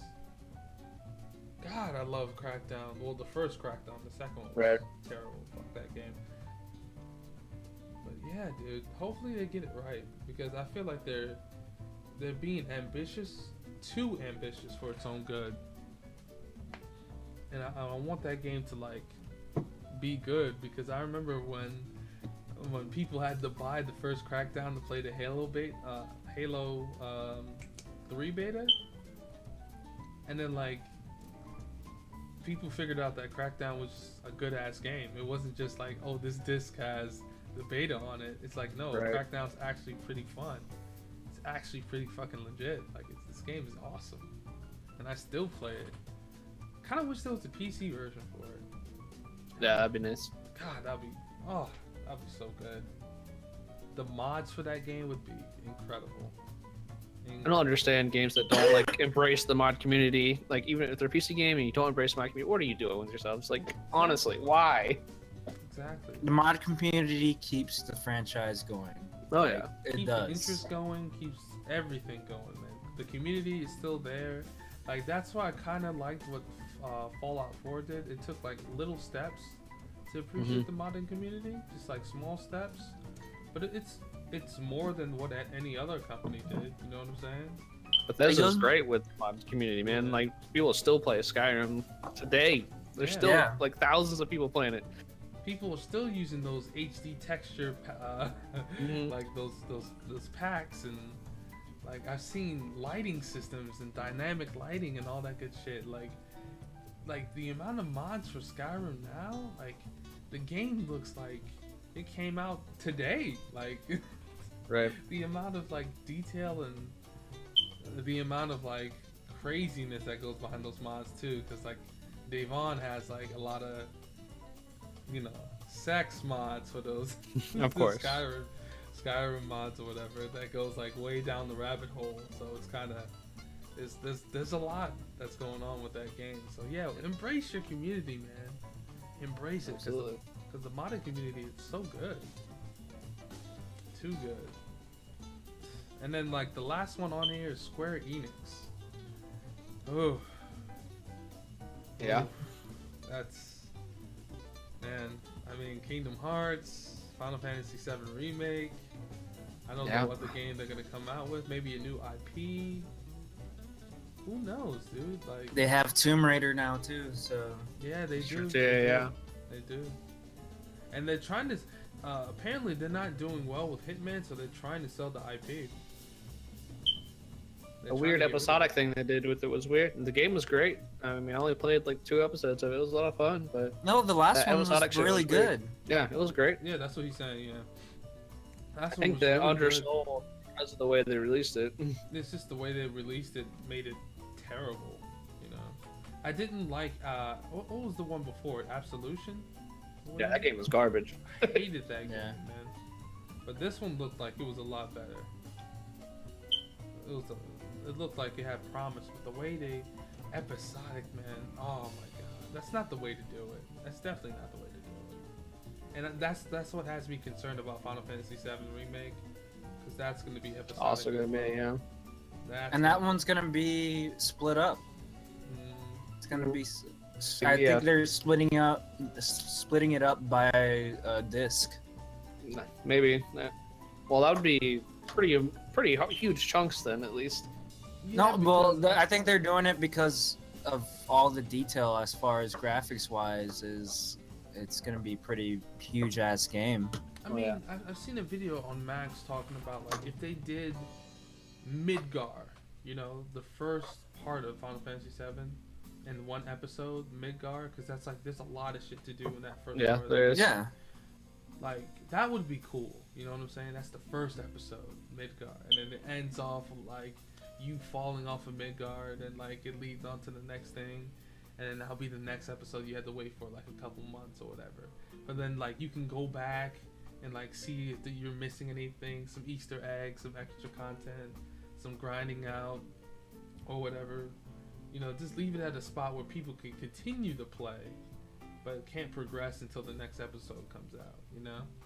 They're not doing active time battle system though, and that's what kills me the most about it. Like, I want that turn-based back again, please. Yeah. Well, here's the thing, like, you can't... You can. You can't have all that, because I feel that that's gonna be what a lot of people don't want compared to like older fans, you know? I don't know, man. I mean, Square put out, what did they put, Bravely Default a couple years ago, and they thought it was gonna flop and it was huge for the 3DS. That was like one of the best 3DS games they've ever put out. And turn-based, it's like, oh yes, bring it back. I want it so much. Yeah, I do too. And the whole active system, it sucks because if they want to do a game where you're fighting and it's like intuitive fighting and it's not turn-based, then stop trying to like be completely different and do it like Diablo or something. Like don't try to it's still like basically turn-based, but like really fucked up turn-based. It's like I from what I've seen, I'm not too big of a fan of what they've done. I mean, it's with the battle basically Kingdom systems. Hearts because it's made by Tetsuya Nomura, so that's basically the combat system. It's basically action RPG. That's what it is. It's from the gameplay I've seen. It even has a command board, has your magic, has your summoning. Some screenshots came out like a couple months ago showing like actual gameplay. It's a cover system now. That's probably won't be used that much because it's an action RPG. So, you know. Well, Kingdom Hearts has always been the exact same thing.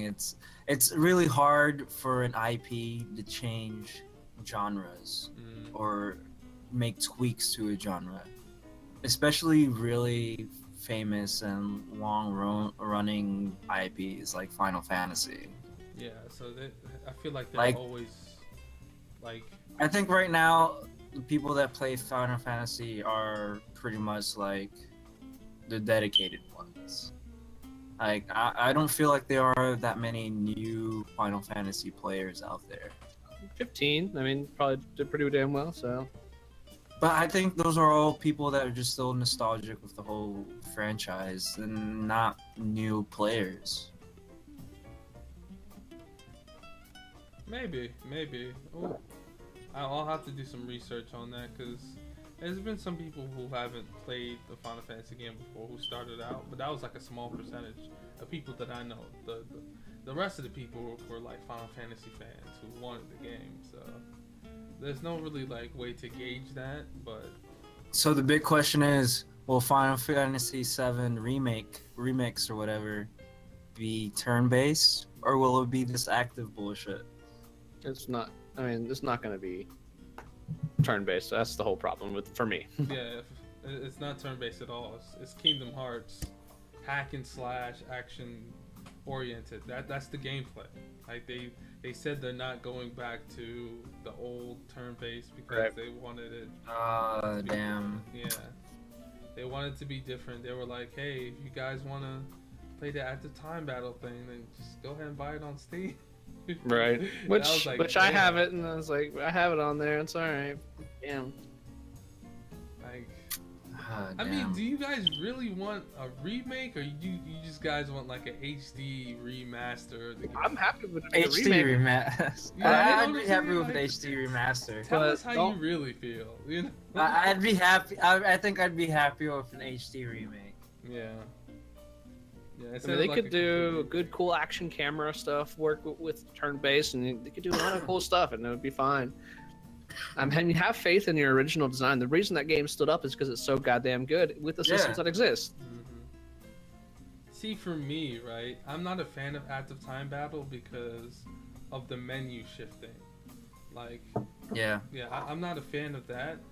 If they had their menus kind of like how Persona 5 did it, where it's like tied to a button, you know, or Streamline it whatever. a little bit, yeah. Yeah, streamline it a little bit so it's like easier to sort the menus instead of like looking through like enemy skills or whatever, and it's like you gotta go through like a whole bunch of shit. Right, Like, right. Spam That's mantra missile like a whole 1,000 times or whatever. But UI overhaul would have to come with it for sure. yeah, like something to make it easier, like for me to accept active time battle, because the computer's not gonna wait for you. They already know what the fuck they're gonna do and cheese you the fuck out. When you're spending the hundreds of hours in there, though, you get the handle of what you wanted to do. You get the handle of it. Like, of course, you would memorize like where the fuck you want to go, Right. and then like they would have like a cursor memory or whatever. So like the last spell Right. that you use, you can automatically like go to it or whatever.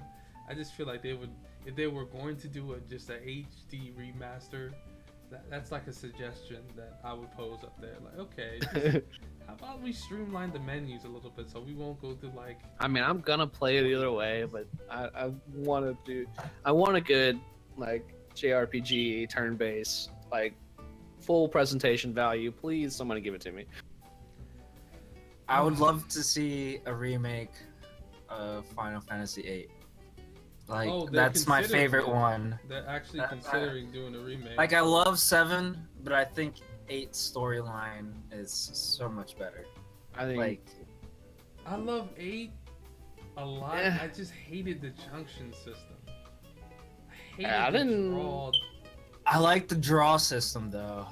It's I did.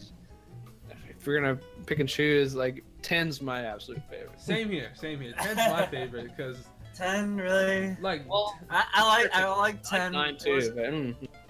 But, see, I'm a I huge need fan to of play 10. 9.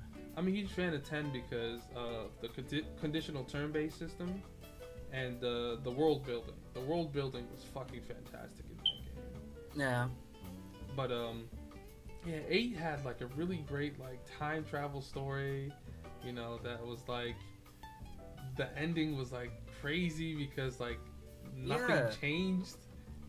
Like really, if you really want to talk about it, like nothing really changed in that No. story because It was like, a fucked up story yeah, though. it's too. fucked up as shit. Like he's literally in an endless cycle. Like Yeah. damn, Squall, that's fucked up. Like, damn, son, like you in there forever. Like, I think 9 had my favorite story, but that's all that. I need to play 9. I haven't played 9, so yeah, that's I great. bought it on Steam, and I need to play that game again. So Oh, fantastic.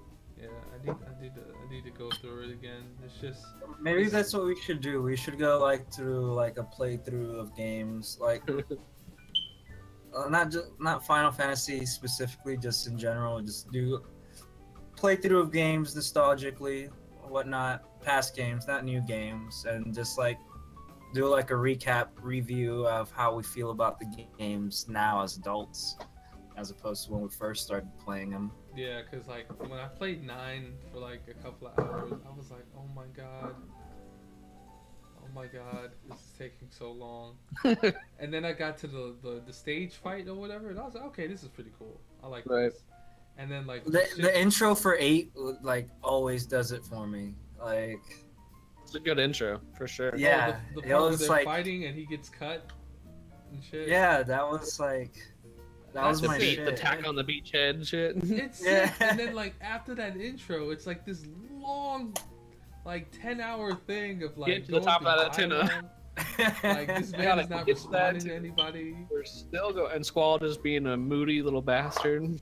Like he has this bad teacher, like Quistis. Oh yeah. Trying to help him out, he's still being not respond. Apparently that was like a bad translation error, because apparently he does say something. He says something in the game, like he talks in the game, but apparently the translation for our version was so bad, they didn't say anything for him for those crucial scenes. Yeah, that's my least favorite thing about that entire story is like the dialogue and just Squall being a moody little fuckhead the whole time. It was like ...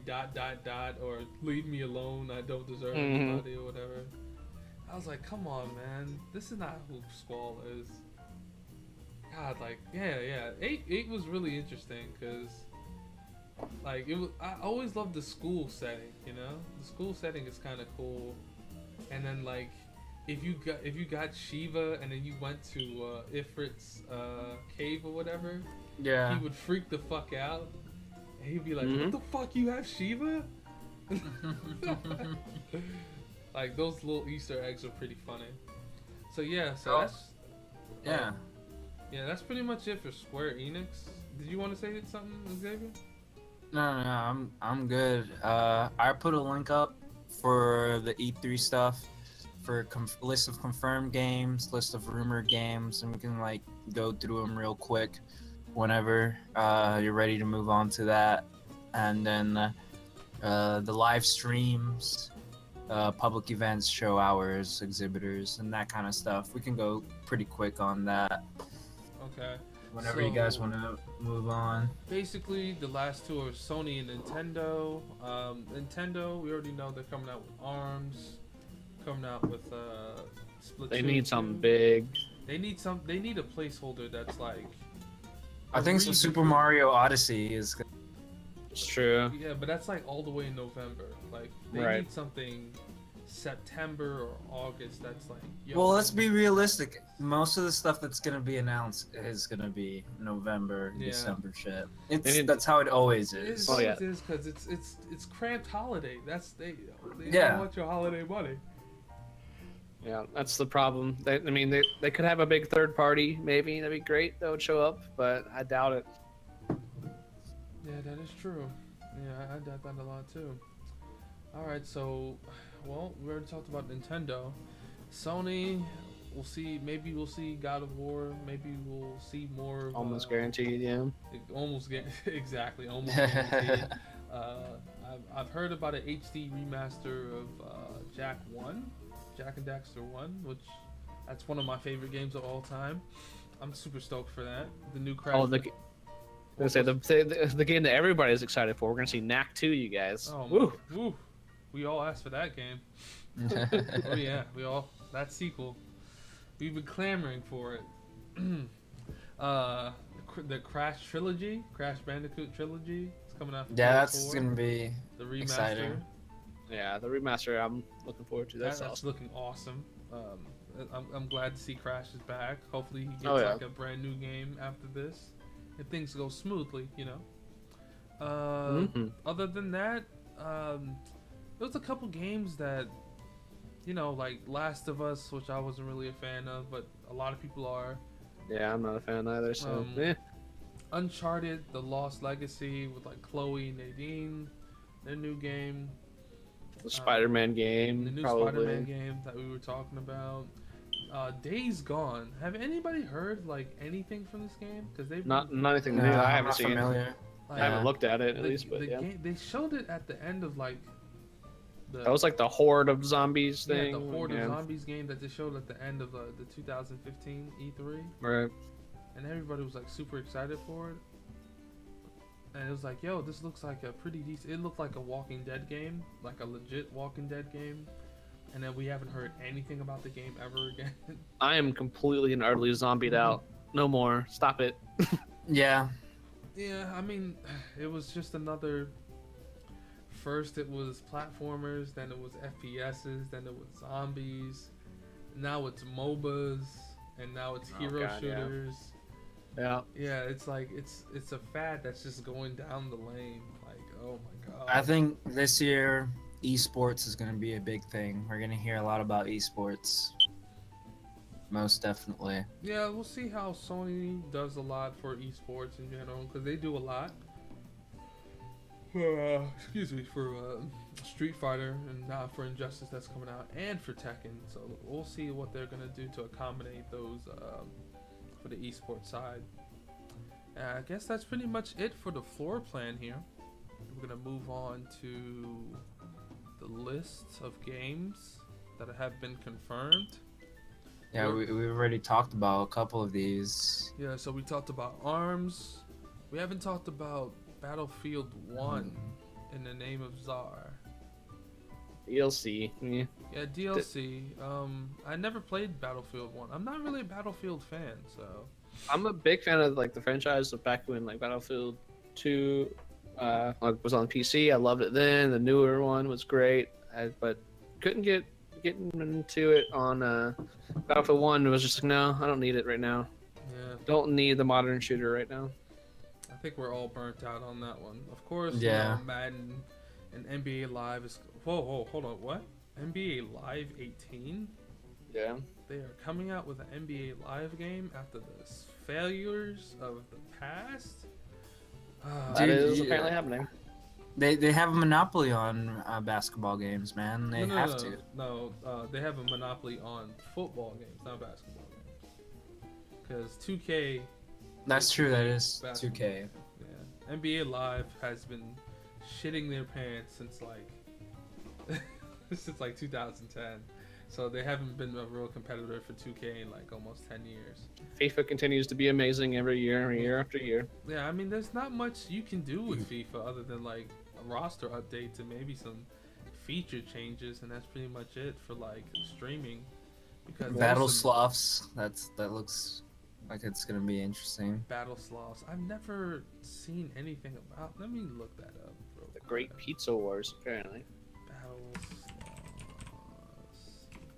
Started off as like an indie game. I haven't played it, but it's always looked it. Let's see. Pizza Wars. It just put up the trailer here. Okay, yeah, it's a cute little indie game. Little top-down shooter. Fighting for pizza slices. Kind of looks like a duck game mixed with like Hotline Miami. Yeah. You can build your own stages. That's pretty cool. That is cool. Not bad. Got this man rapping here on the track. Different colored sloth. Pretty cute. It looks kind of basic though. Okay. There's like 1,000 of these style games on Steam. Exactly. There's like Enter the Gungeon and like there's so many of these. It's okay. Visigun Heroes is like Yeah, Visigun Heroes is pretty interesting too. I played that at Potions of Pixels. it's a fun game. Yeah, it's pretty fun. Yeah, I like that a lot. So we have Harvest Moon. Yeah, that's gonna be coming out for PC. Yeah, that's gonna be big, I think. Probably. I mean, Stardew Valley took the world by storm. Exactly, and that's the game that everybody was like, does everybody still like this game? And it's like, no, of course they do. People still love this genre of gaming. Mm-hmm. And then new Need for Speed, Kinda which I don't know why they always like slack on the PC version. They'll probably announce a PC version like a year after the console ones come out. I haven't played a Need for Speed since they took out like split screen. I'm like, no, that's all I ever want to do is play racing games like on the same screen. It's really ridiculous. Making Switch late and PC. This Oh, okay, it's just somebody just telling and about the news. There's no gameplay for the new Harvest Moon yet. That might be the first Harvest Moon game I've ever like tried to play. So we'll see. Not for me. They won't get me. Yeah, people have been hopelessly, addicted to it. So yeah, it just says new Need for Speed, like you were saying, Xavier. There's no official title for it, so we can skip that. State of Decay 2, like my man Mark was talking about. Star Wars Battlefront 2. Battlefront 2. That's gonna be interesting because the first one was such a disappointment. Yeah, it was. I don't know how much they did to this version of it, but it's more Empire focused. The first one felt so rushed. There's gonna be a campaign, so maybe it'll begin. We'll see. I don't know. First one was just so shallow. Should have been a campaign in the beginning, you know. But you know, people are. I think they were just trying to ride the movie wave. Oh yeah. I think EA pushed it and rushed them. Yeah. Yeah. Most definitely. Because they had the aesthetic, the aesthetic of the game was awesome. The game, so good. It was just like, yeah, it just felt rushed. All right, so we go down to the rumored E3 list of games. We have Borderlands 3. Yeah. I'm excited about that. I have all the other games. I'm still working to like 100% all of it. So I never really for Borderlands 2, like I always felt that you should be able to customize your character instead of like having a set one, you know? Right. That was the only thing that kind of like took me out, because as much as I love the characters that they supplied you with, I felt like there are times where I wish I could just like have my own custom guy, you know, that I actually care about. But well, I honestly think that they would do well with like a Borderlands MMO. Like, I honestly think that I really enjoy that world and the mechanics and whatnot, and I think it would do well. As an MMO, Yeah. first-person shooter MMO, that would be interesting. I enjoy the co-op of it. I mean, that's the best part of it. Yeah, I I've can't never play been the too game. Most invested. definitely. Never really enjoyed like the story. It's kind of, take it or leave it. But Yeah, you can ignore the story for the Right. most part. Just but that's running what I'm around saying. blasting things with your friends. Great fun. Yeah, the Yeah. only story part that was like legitimately awesome was Tales of the Borderlands. Right, and that was great. That was that's like the best of the Telltale series, in my Mhm. opinion. I'm gonna have to check that one out then. Yeah, it's really Definitely. good. Like, it doesn't have like the same gameplay because it's a Telltale game, but it's like the story. It's really good. Like, they took something from nothing because like Borderlands barely had like a coherent story other than like Hyperion, like Handsome Jack, and his story. But they go deeper into Handsome Jack's story, into Tales Right. of the Borderlands, and it's like really awesome. Yeah, Like it's really what they good. do with it, and like how Hyperion is, and like what kind of people stay in Hyperion, and like it's fucking dope. It's really good. They do a really good job. Alright, What so- I've seen from that Guardians of the Galaxy trailer looks really bad. Oh yeah, I heard about It that. looks so bad. I heard about that. That's Alright, so next one down, Crackdown 3. mm-hmm. You guys were Crackdown. talking about that earlier. I Yeah, haven't hopefully played it. it's not too ambitious. I don't see a PC version on there, so I don't care about it. So Right? we'll move Yeah. on to the next one. Cyberpunk Please, for the love 2077. of God, show me something, City Pie Reg. I want to see this. Yes, dude. You I'm please- so excited for this. You pleased us with Witcher. Now please give us a dope ass Cyberpunk game. I know, I want it Dude, so bad. it's been such a long time since there's been a good Cyberpunk game, and Watch Deus Ex gets Dogs close. tried. Yes, Deus Ex gets close. Watchdog was promising but a failure. I think Watchdog is almost close to like a No Man's Sky status for Cyberpunk games. Deus Ex, Mankind Divided was okay. Human Revolution I'll was be right great, back. though. Okay, word. But yeah, Shadowrun is my shit though right now, Cyberpunk genre. Yeah, I can feel you on that. And especially it's more like fuck, what's it called? The latest ones that came out are more like shit. What's that game? That game. Yeah, that game. I think the alcohol is getting to me already.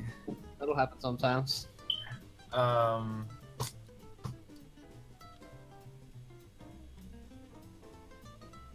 That's what your logo is based off of. Oh, XCOM? Yes, there you go. XCOM. Oh, I love me some XCOM. And it pretty much plays like that. I've been really getting into that kind of like game genre. Tactical strategy top-down thing, yeah. Yeah, most definitely. So where we at? I don't know, but we have Urios saying, "Why y'all still up?" We're still up because we're fucking awesome. And then we have Swarm 1738 saying, "Saw, dude." Yeah, What's up, going bruh? on? What's going on, guys? Ah, dude. Just having this late night conversation. This is pretty much Pixel Bitchin' this is- podcast. This is what we do. Talking Exactly. About, we're talking about the E3 predictions. That's coming up for the event. Our I'm all about that guesses. XCOM. Shoot. Oh yeah, XCOM. That's Urios' thing. Like he's been like, yo, this game is so hard, man. It's crazy, yo. Like he's been... There's actually there's a sale for XCOM 2 on Humble Bundle. Let's see. I'll look that shit up and put the link up so that fans can try to get that shit if they don't have it. I got that Long War mod. I got a game. I'm still playing that game because I love it so much. But I got my, highest difficulty Long War mod. That's like a 90-hour campaign so far, if not more. Getting my ass kicked a little bit right now, but it's so good.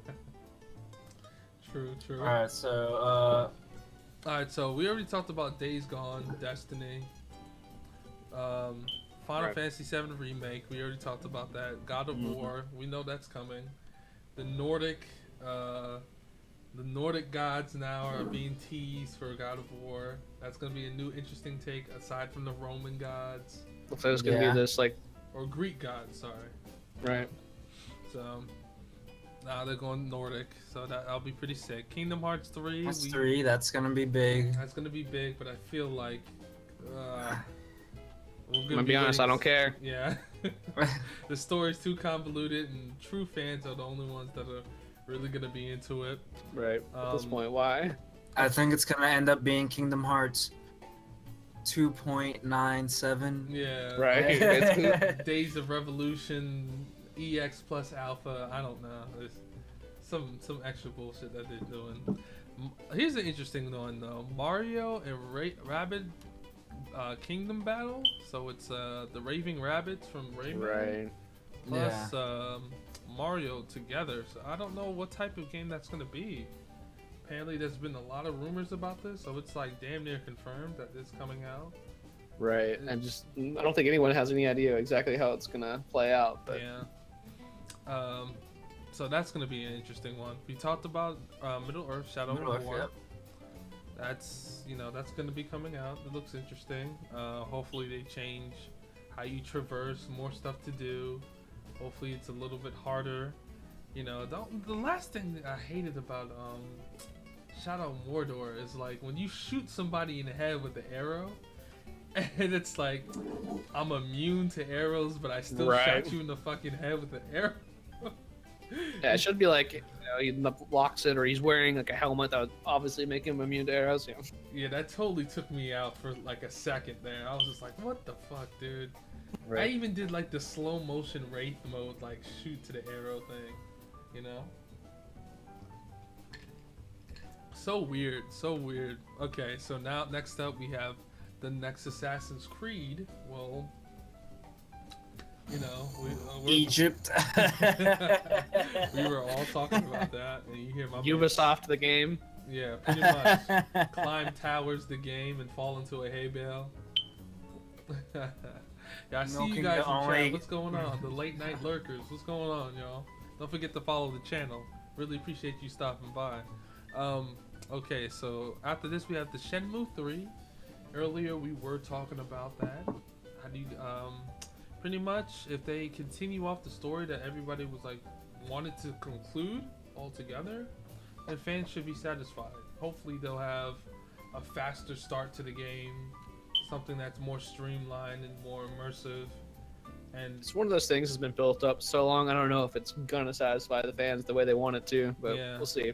But what's interesting that it's on PC. Yeah. Hey, that's how you got my attention. It's on PC. It's worth the time. Exactly. I'm not buying a PS4.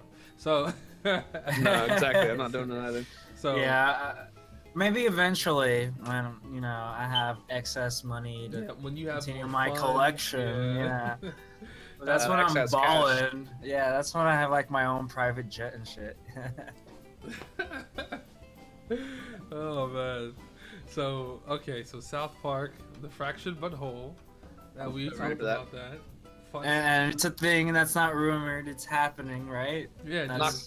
Not is it? Will it be delayed again? That's the real question. Yeah. So the rumored games, it's in the rumored games list, but we know it's a real thing. It's just like, when's the release date? Yeah, exactly. They gave the release date like yesterday, so they probably just haven't updated. Probably. Yeah. So hopefully we'll see some more gameplay, some more features. What's going on with development and. We'll they put out a new trailer. It looks funny. It looks real funny. Yeah, we'll have to see that. Actually, I'm gonna look that up right now. Fractured but whole. Still a great name. Oh, there it is. The Farting Vigilante.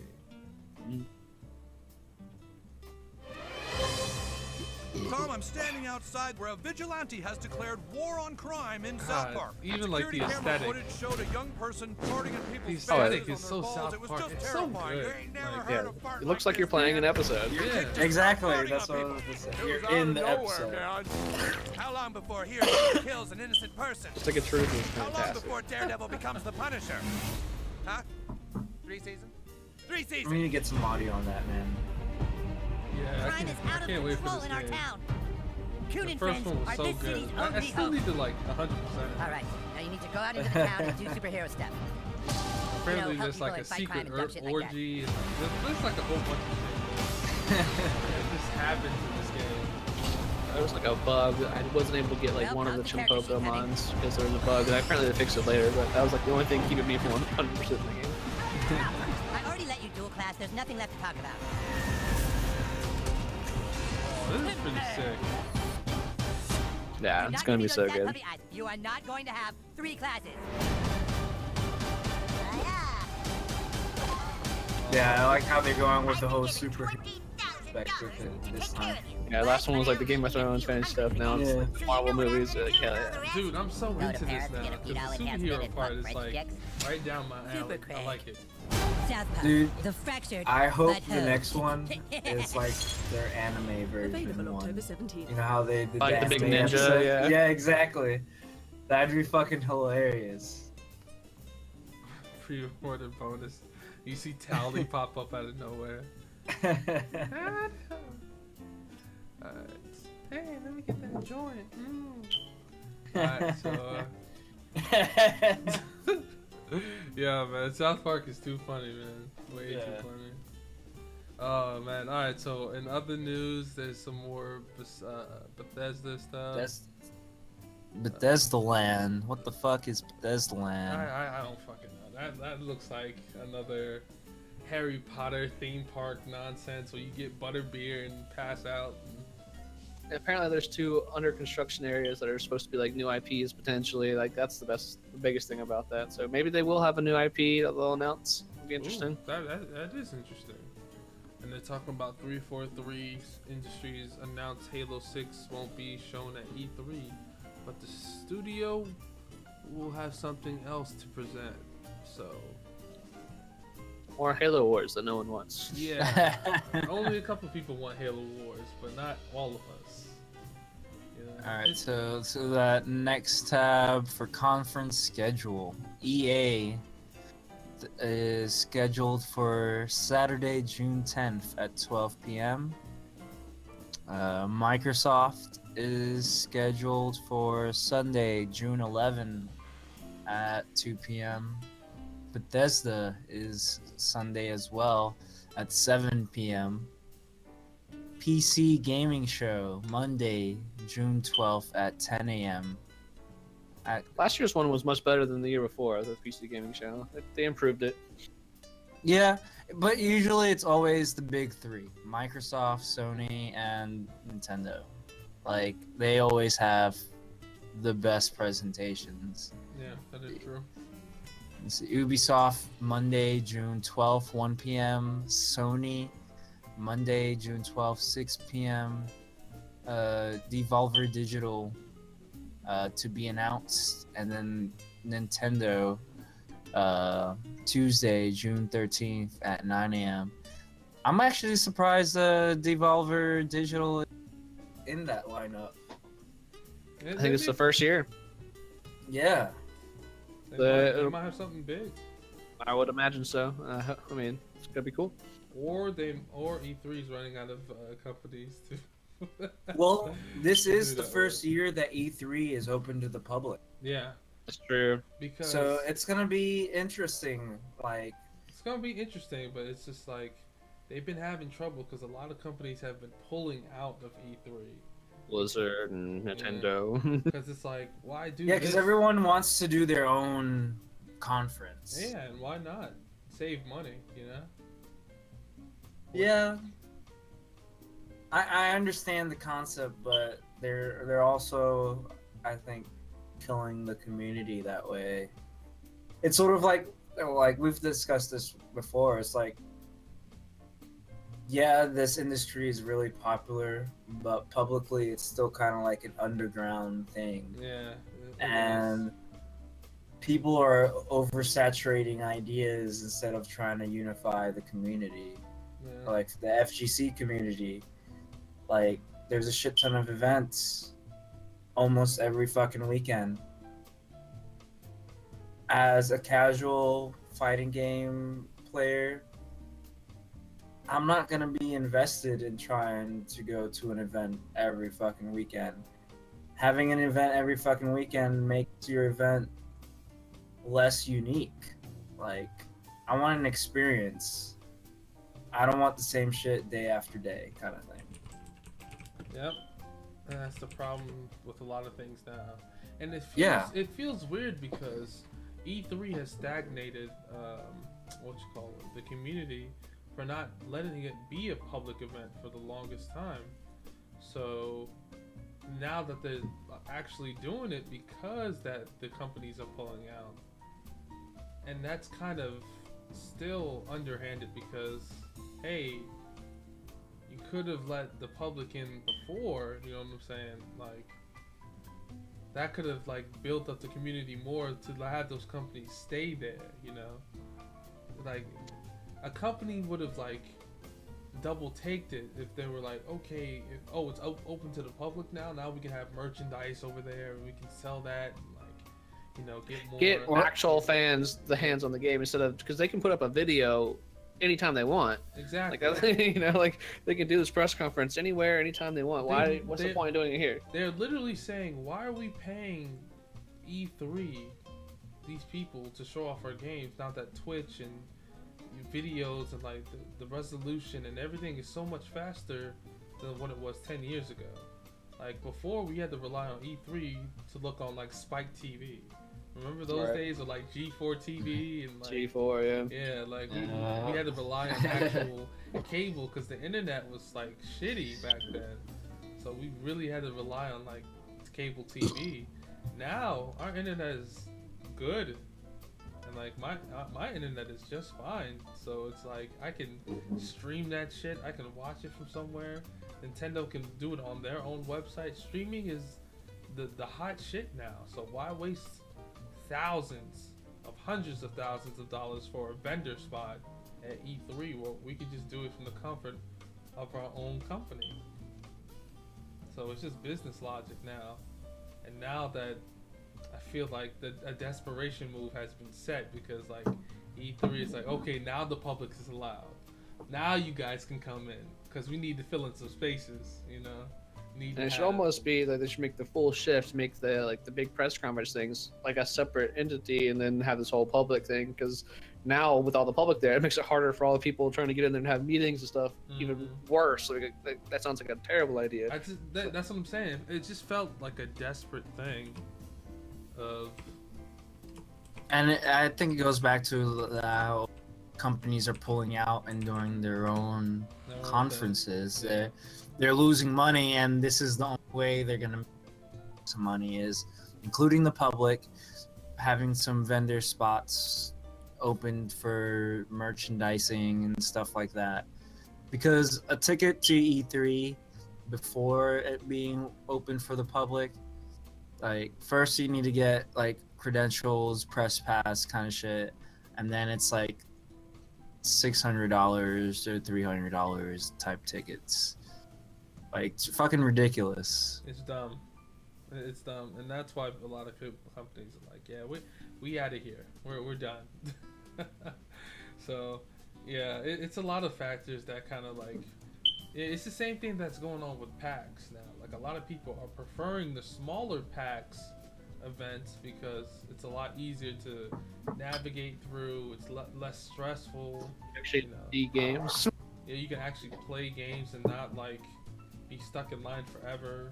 Like, TwitchCon is really good because it's still an up and coming thing, and like companies are starting to go over there now, and like it's a small knit community for like streamers to go over there, and it's not as packed as a Comic-Con or PAX East or PAX South or whatever.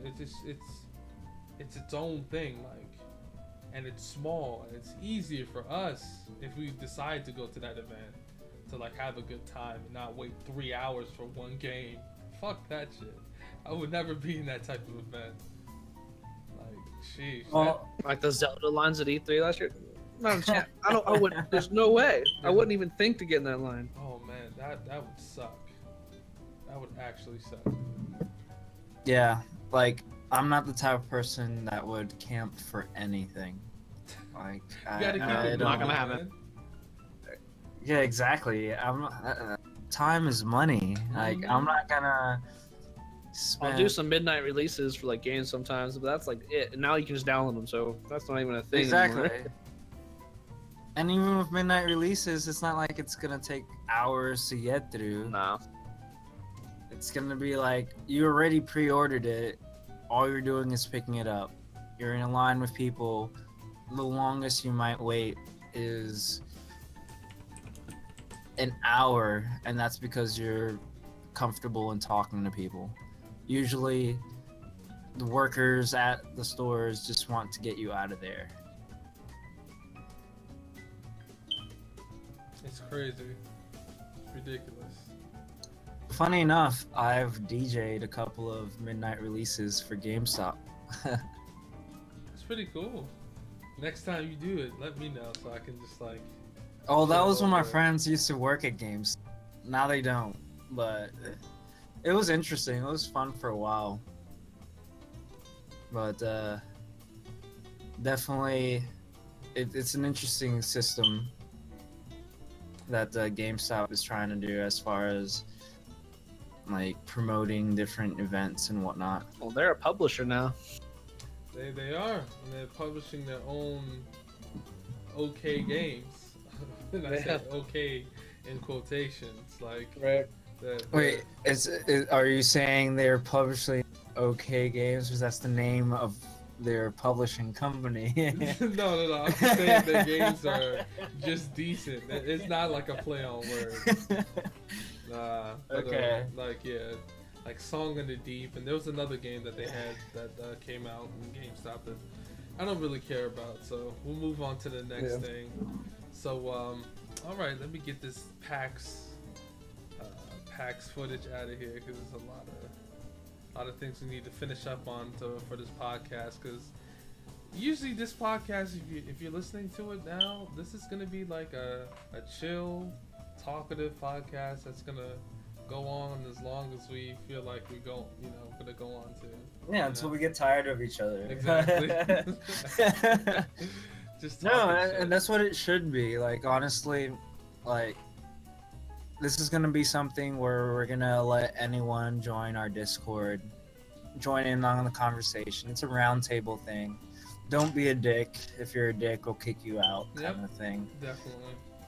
But that's the point. It's like we get to rant, we get to talk some shit about things that are going on, and just relax. Like, most of us aren't the type of people that are going to go out to a club or a bar on Exactly. Friday night. So let's fucking get drunk and talk about the stuff that we love about talking Dude, about. exactly. And that's the best thing about it. That's why I had, if you see in the overlay, you got Willy Wonka over here, Gene Wilder, like, you mad, bro? Have a beer. Have a beer. Chill out. Take a smoke. Relax. Alright, so we're going to move on to the movie section now. This So- podcast has been brought to you by Heineken. That's a special mention. To No, those I'm who- just hoping one day they'll see it and be like, oh shit, we should sponsor them. Yo, that'll be pretty sick. I'll take the time out. I'll make like legitimate slides and presentations for them. I'll ruin it right now because Heineken is uncultured swill that you're drinking over there.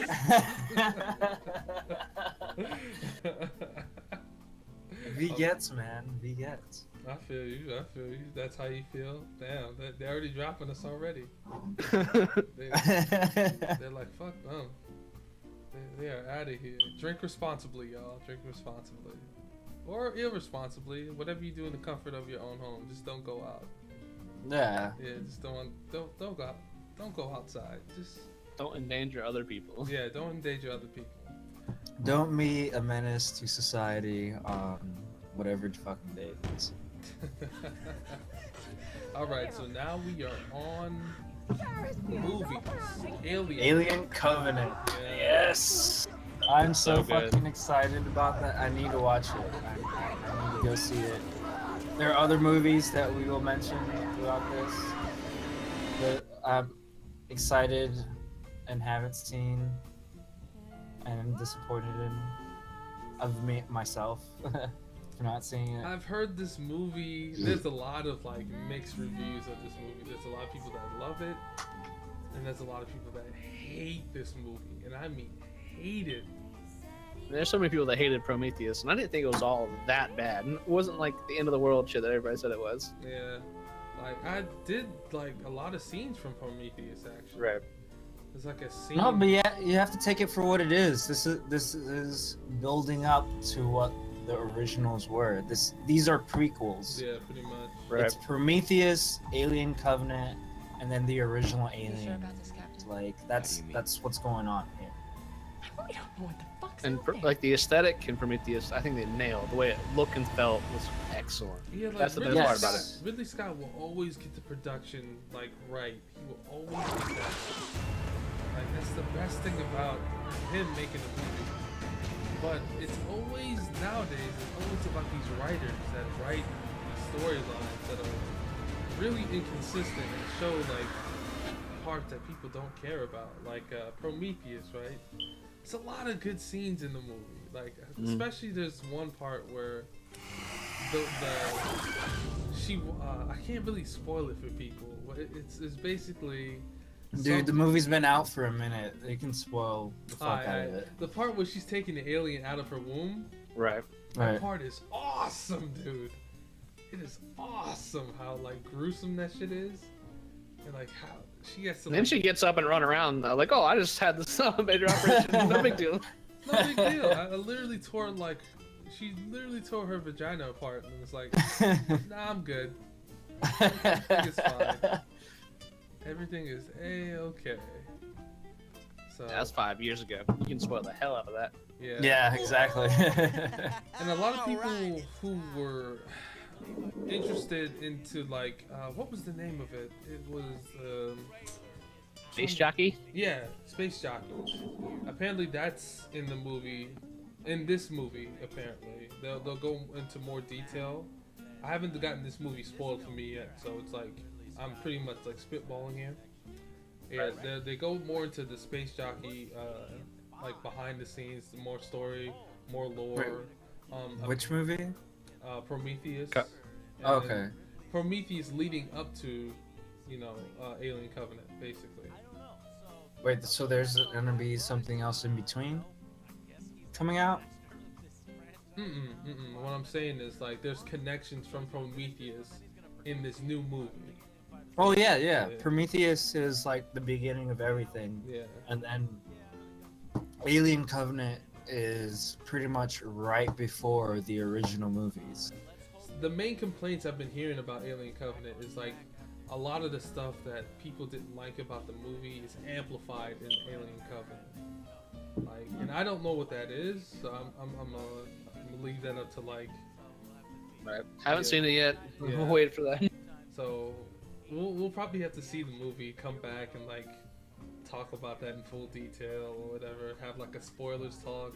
I'll have to get like a spoilers like icon or whatever that I can put up in the middle of the screen and be like, okay guys, this is spoiler talk. If you're not, down for Alien, if you still haven't seen the movie, then go ahead and skip this or still watch it but have it on mute. Right. So this movie looks interesting. Like it's going back to the first Alien. Yeah. Yeah. So that's what I do like. That's what I like to see. The first Alien was pretty fucking rad. So Oh yeah. So good. It's the first Alien with more people. more people to kill. Yeah. Yeah, exactly. I just hope it doesn't follow like the exact same formula. You know what I'm saying? Like, I don't know. Sort of what like Star Wars is doing. Yeah, I don't like. I love Star Wars franchise and I love what's going on. I still think it's kind of ridiculous how what they feel is a continuation of the series needs to be like a reflection of the original, like episode per episode. Like, sure, I understand you want to do some like kind of like reflection shit, but try to make it a little bit more unique. Like, yeah, that's exactly it. I'm just hoping that the next one that comes out, Luke isn't like, I'm your father to like Rey. Like, that's on the second movie. Yeah, that yeah. I just don't want them to fall in a formula that just repeats over and over. Yeah, it's like the Force Awakens had way too many callbacks, way too many of the exact same themes. That was the only thing that was wrong with it. Everything else was great, but it's just like they depended way too much on the old stuff. And I was hoping that like they're bringing it back. Okay, cool, that's good for the first movie. Let's not do that again. And you know what?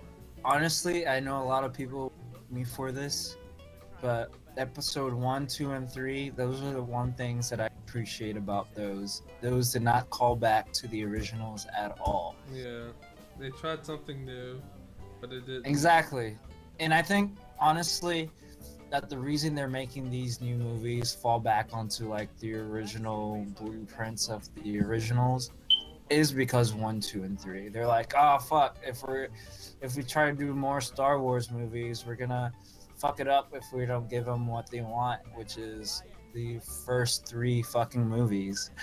I understand that the first 3 were great, but don't make it like exact copies. Yeah, like, it's okay to try something new, you know? Like, especially for this next movie, please be something different. I don't want another fucking Empire Strikes Back or whatever, because that was its own thing, you know? And you're not going to beat Empire. I mean, you're just not. You can't. It's impossible. Like, Empire, it's nearly a perfect movie. That wasn't directed by George Lucas. That's why it's so good. Because it wasn't directed by him. Damn, that's such a good movie. I'm gonna have to watch that shit again. So fucking good, dude. Jesus Christ. Yeah. Ever since Disney bought them out, it's gonna be interesting.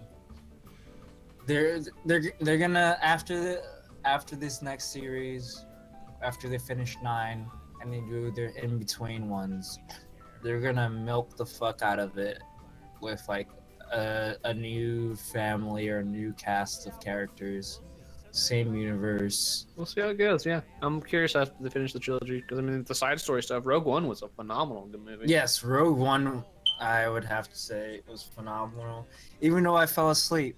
But the reason I fell asleep was because that day I woke up at like 4 in the morning to get ready for work, and I watched that movie at like 11 p.m. that night. So in between the scenes where there was no action, I was asleep.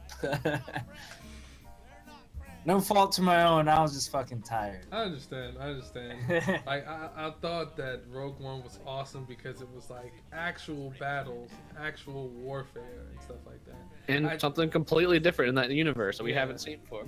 Exactly, and Vader actually being shown as like a fucking badass. Yeah. Yeah, that was fucking awesome. Fucking awesome, dude. And then like the only thing I didn't and the way it leaded into first one, yeah, was like it was perfect. The and spoiler warning, the ending. Give it like a few more seconds in case we want to spoiler it. Wait, here. Wait. And okay. Everybody fucking dies. Exactly. Everybody dies. And the thing is, it's like, it's great. It's great. It's just the main characters, the two. I forgot their names. Cassian and Jen Ersa. Yeah, Jen Ersa. I was I was not really attached to any of them, you know? And those two. Like, the rest of the crew was cool. I just didn't like the main two guys. Right. Yeah. So for me I am like, enjoying... Go ahead. No, finish your thought. Oh, I was about to say, yeah. The main two, like, protagonist or whatever, right? When they die, like, I'm supposed to feel something. Like, damn, man. Like, yo, they did all this. Like, I understand the history behind it, but like the actual characters were not as good to me. The rest of the movie was fucking dope as fuck. I was like, yo, shit is getting extra real.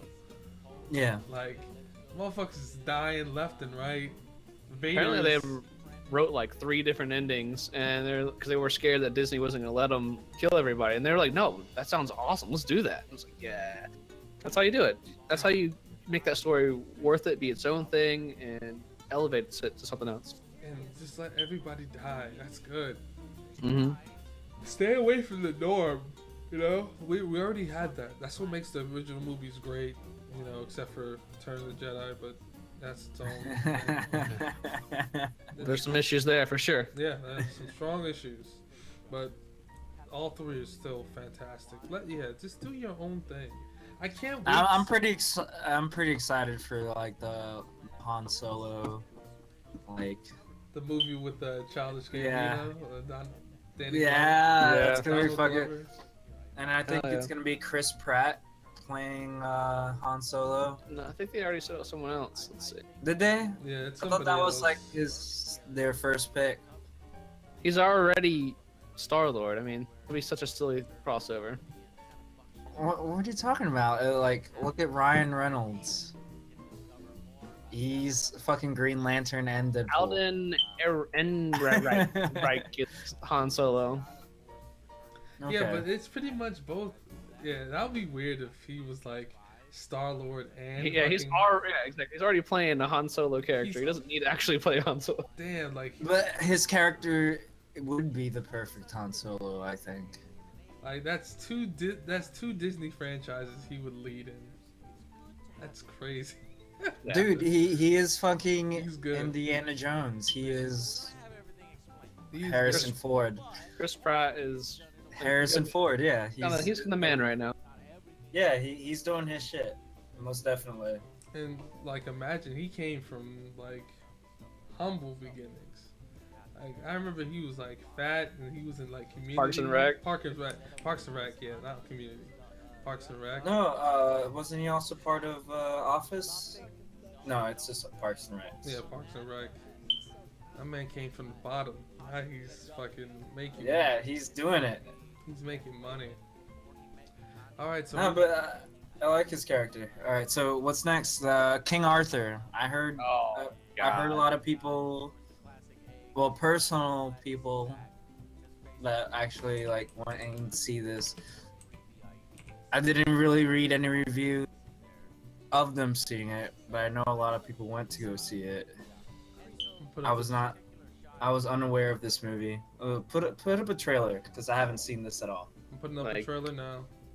Guy Ritchie does Guy Ritchie, but Guy Ritchie with swords. Pretty much. I love Guy Ritchie, so it's just like anything he does, I'm fucking down to see this shit. And so he's like circle jerking himself. Come on. I mean, just even the trailer just looks Guy Ritchie movie, you know. The way he, Which, like Rock and Rolla was the most recent one that's been good that he's done. Snatch was amazing, and Lock, Stock, and Two Smoking Barrels was amazing. But like everything else is just garbage. I don't know. I hated those Sherlock Holmes movies. What? Absolutely despise those movies. I love the first one. With Robert Downey Jr. Those ones. Yeah, I garbage. Those were all right. I prefer the TV series. Oh yeah, the Sherlock BBC. Holmes. Oh, yeah. so good. Oh fuck yeah. That's some of the best TV that's ever existed. And I haven't seen the last one. I know Moriarty comes back. The most Spoiler recent, alert. the most recent ones were like the weakest they've done, to be honest. But well, it happens like that. It's to be expected. A lot of people like take these properties and just milk it for all it's got, and it sucks. But I actually want to see this movie. it looks interesting. It does. There was one that I saw recently that I really enjoyed. Netflix, actually. I forgot what it's called. I'm gonna look it up real quick and let you guys know. But it's kind of like the same premise, but it has the guy from Sin City. What's his face? Talking about American Gods, maybe. No, not American Gods. I need to watch American Gods. That's a TV show on Stars, I believe. Yeah, I've read the book. I haven't seen. I think they're on like episode 2 or 3 right now. Yeah. Definitely love that series. Need to watch it. Let's see. Where the fuck is this? This guy always has the speed up and slow down shit. Oh yeah. It's like he inherited from Zack Snyder. Yeah, I don't know if I want to see that or not. I'm not sure. I kind of want to see it out of morbid curiosity. And there's already like reviews on it from like Chris Stuckman and Jeremy Johns. I don't want to see that. Alright, so going on to the next one. Speaking of Chris Pratt, Guardians of the Galaxy 2. I'm literally seeing that tomorrow. Already. I need to see it. I might have to force myself to see it tomorrow. And it's not like a force, like I don't want to see it and I need to see it. It's I want to see it. Gotta find time to see it. Yeah, or money. I'm not sure if I want to. Exactly, I'm broke as shit, so I yeah, might, exactly. I might see it in the. I might have to see the Japanese quotation version of it. I'm seeing it with my dad, my brother. My dad's buying. That's why I'm going. I might have to see it in other ways, if you know what I'm saying. But hey, I'll join you if your dad buys me a ticket. Yeah, let it be a podcast ritual. You know what I'm saying? We'll all go and we'll have our own reviews to put up on there. But yeah, so Guardians of the Galaxy 2, everybody's like raving about it. Everybody's saying this catchphrase that I don't understand or whatever. Wait, what's this catchphrase? It's I'm curious. It's Mary Poppins or whatever. Like I don't get it. So it's like apparently something in the movie. Everything about it looks good. Some people, like the worst I've heard is that, hey, it's not as good as the first one. It's like, okay. Actually, I've heard the opposite. I've heard people that I heard people really... say it's better than the original. Yeah, that's what I've heard, and I've heard people that haven't seen the original, seen this one and watched the original and still be like, I like the second one better, and it's gotten me into the series. I might be into Marvel movies now. Yeah, I mean, I'm expecting it to be great. James Gunn, this cast, everything's so good. And apparently, as far as timeline goes, this is like a prequel to the new one where it's everyone, Infinity Wars. Right. Like this is supposedly a prequel to all the other Marvel movies. And they're just kind of gonna eventually get to the same timeline as like the Avengers and stuff, and then Infinity Wars is gonna happen. So it's definitely gonna be some interesting shit. So it's like the full Guardians of the Galaxy, like almost the full roster now. Right, yeah. That's pretty sick. Dude, like, Infinity's War is gonna be ridiculous. Just... They said they have like some 80 characters that they're gonna have on screen. Like what? It's every Marvel character that they've come out with in the past 5 years since Marvel Studios has come out. Was 5 or 5? It hasn't been 10. Close No, it hasn't been 10. I think like Iron Man came out in like what 2008. 2008, yeah. Yeah, so it's almost 10 been years. 9 years. Yeah, 9 years. Damn, dude. Yeah, I feel fucking old. Yeah, dude. Like, the first Iron Man movie had me hyped, dude. That movie is so good. Oh, and Oh, I yeah. mean, turned out hit after. I mean, Iron Man 3 was. We don't want to talk about that, but most of these things have just been solid, good shit all across the board.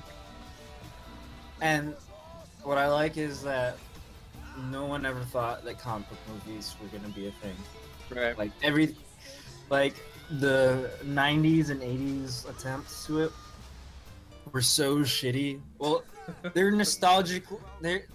I personally love them because they're nostalgic and that's just my Like thing. the old X-Men were great at the time because everything else was garbage. Yeah, pretty much. But comparing it to what's now, they are absolute garbage. Exactly.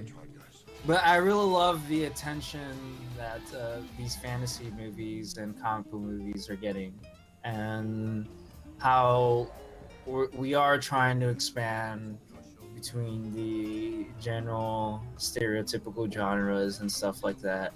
It's about fucking time. Yeah. Like, They're doing a new Dune movie, which is the most hyped thing I've ever heard in my entire life. wait, right they're now. doing another Dune movie.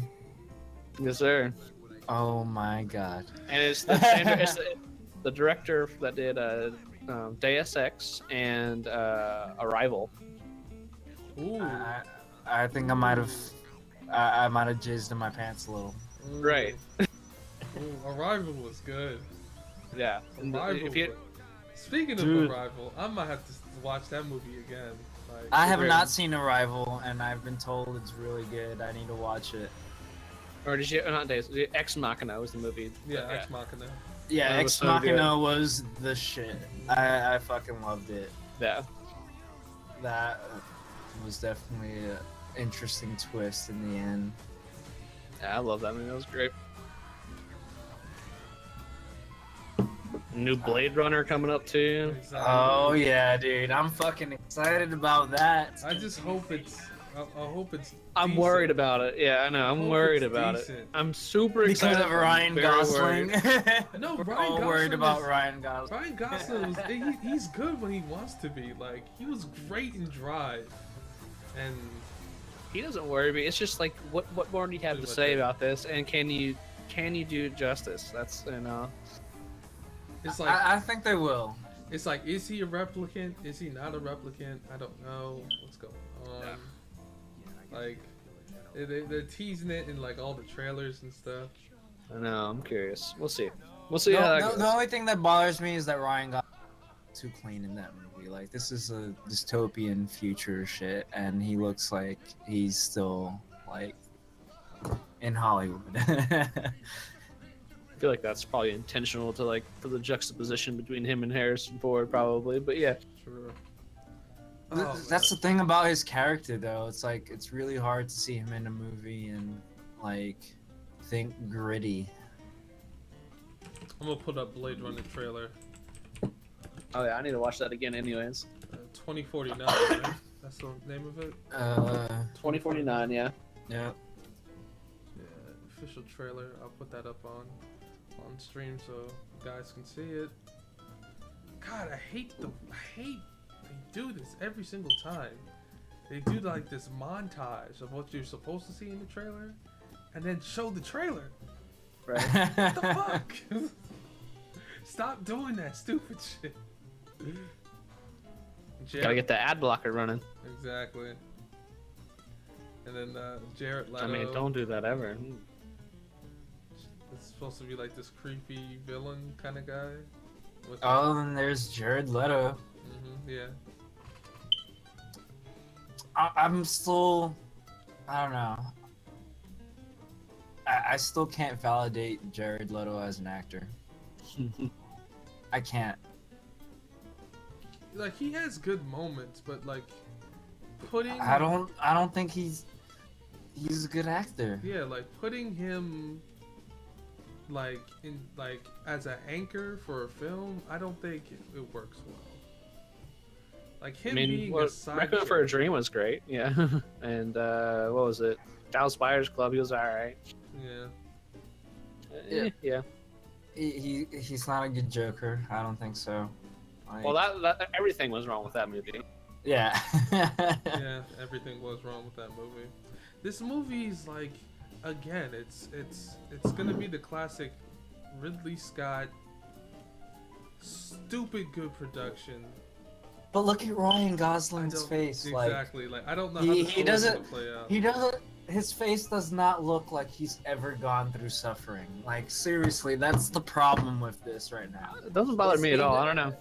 Like, this is a dystopian future where shit should look depressing. He does not look like he went through a depressing life. He's going through a midlife crisis where his parents are not paying for shit. That's what he looks like. I swear he never has like a sad look on his face. It's always like, look dumbfounded, look prideful, look handsome, and look preoccupied. Like he only has like a few Yeah, looks. he's very limited. Yeah, he's Like, look at that scene before the title. He looks like he's maybe trying to laugh or cry. Like, what kind of face was that? I don't Like, know. Go back to that. Like, go back to that. Like, what kind of face is this? Like, Here he looks pause. Like, pause. Pause. Right. Like, Like, seriously. Right there. Like, is he about to smirk? Is he about to cry? he looks like Forrest Whitaker in this picture.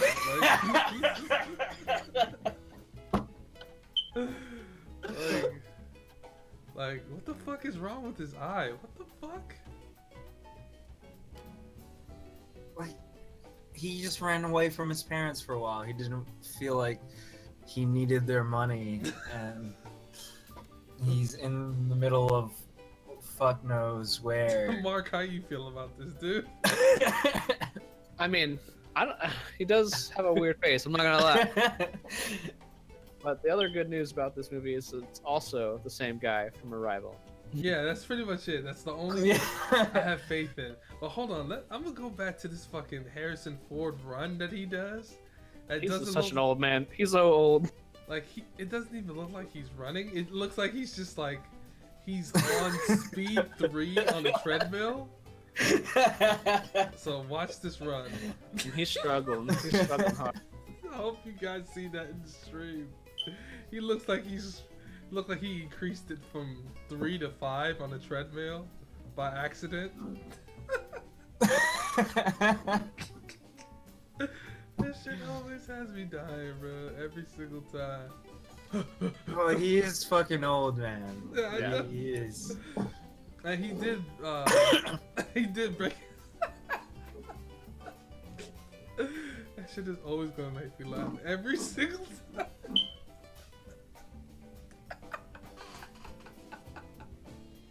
Like, it's like he's, dude, man. I don't know. Well, I kind of put Harrison Ford like right next to Bruce Willis. And speaking of Bruce Willis, since we talked about him earlier, I think there should be a sequel to Fifth Element. Like Fifth Element 2 should happen. What is I mean, the movie? The lady from Resident Evil, she's done with her bullshit ass movies, so she can come back as whatever her face is. Lilo or whatever. Yeah. Like they're older, you know. I don't know.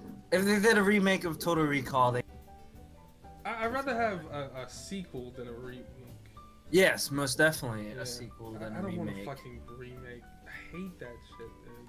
But it's like, yeah, let him be older, let him have a kid or whatever, maybe, or something interesting that happens in the new Fifth Element world. Bring back Chris Tucker.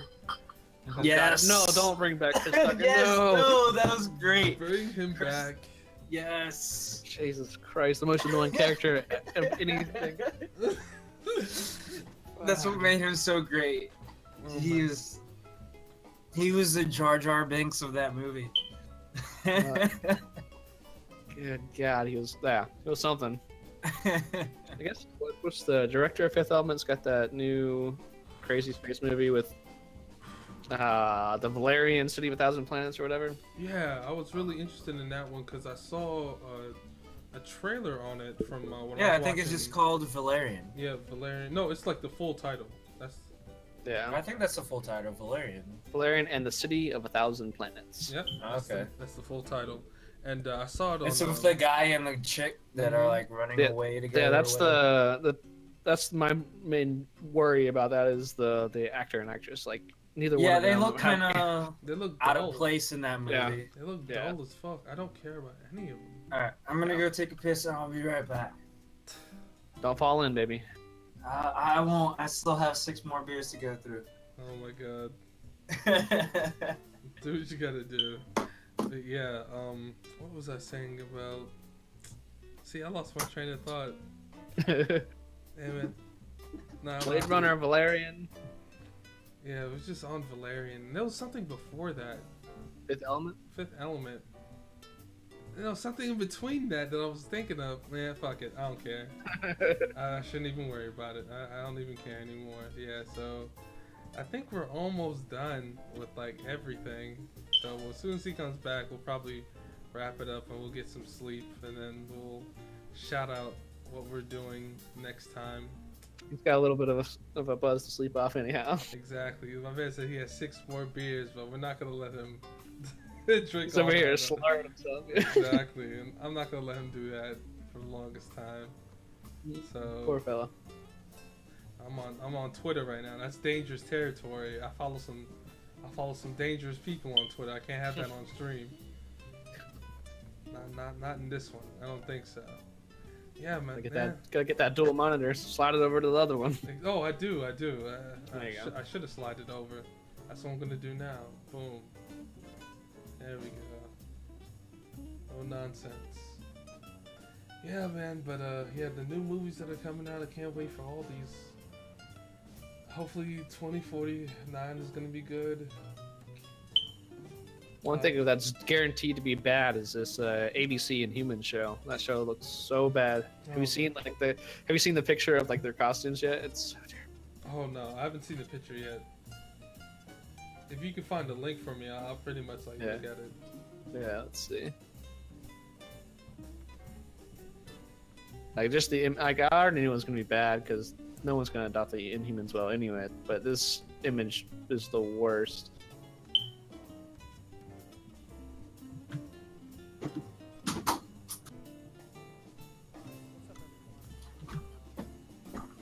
Alright, I am back.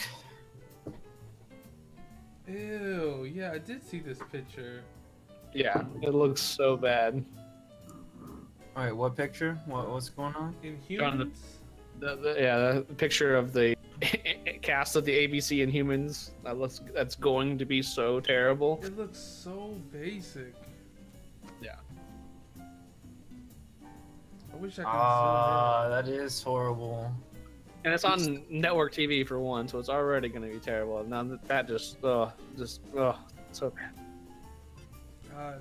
And this is what's replacing the X-Men, right? I mean, the Inhumans has a similar kind of story, I guess, but no, like the X-Men series is over. Like, X-Men is no more. Well, as far as the comic book world goes. Like, I hope so, because I'm tired of X-Men, man. Oh, that's my jam, though. They just ruined it. Unfortunately, like Apocalypse was a garbage movie. Ugh. Like I love like the thought of X-Men. I love the stories that come behind it, but the way they just kept punching this series down, and the way they kept ruining it, I'm just like, you know what, this. They should have just done a live action of the cartoon. Legion was great. To be honest, Legion on FX, that show was fantastic. I just feel like, yeah, I heard that show was pretty good. I just feel like after Logan, after that nice goodbye, you know. Right. I need to see Logan because I heard that was good. Oh, dude, it's good. Oh, it's fantastic, man. So good. But honestly, every time I think about X-Men, all that I hear in my head is. Have you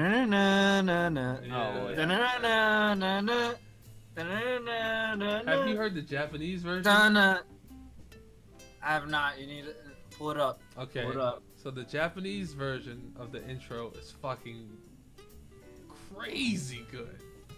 X-Men was the comics that I read like throughout my entire life. That TV show, the cartoon was so good. That X-Men's been my jam forever. Oh yeah. All right, so for you guys who are still watching the stream, Gambit is my dude. That's my dude right there. Yo, Gambit is always awesome. He's one of my favorites too, man. Remy LeBeau. I hated him in that. That terrible movie. Yeah, that Wolverine movie was nothing was good in that movie. So we don't have to talk about. Like, what the fuck happened there? And there was supposed to be a Gambit movie or a Gambit-based movie, but Channing Tatum was supposed to play him. Yeah, exactly, but I don't think that ever panned through. Alright, so here's the Japanese version. Put up the audio. I won't do shit. Hold on. I gotta pause this jazz music real quick. I think this is the loudest it can go. Look at the animation.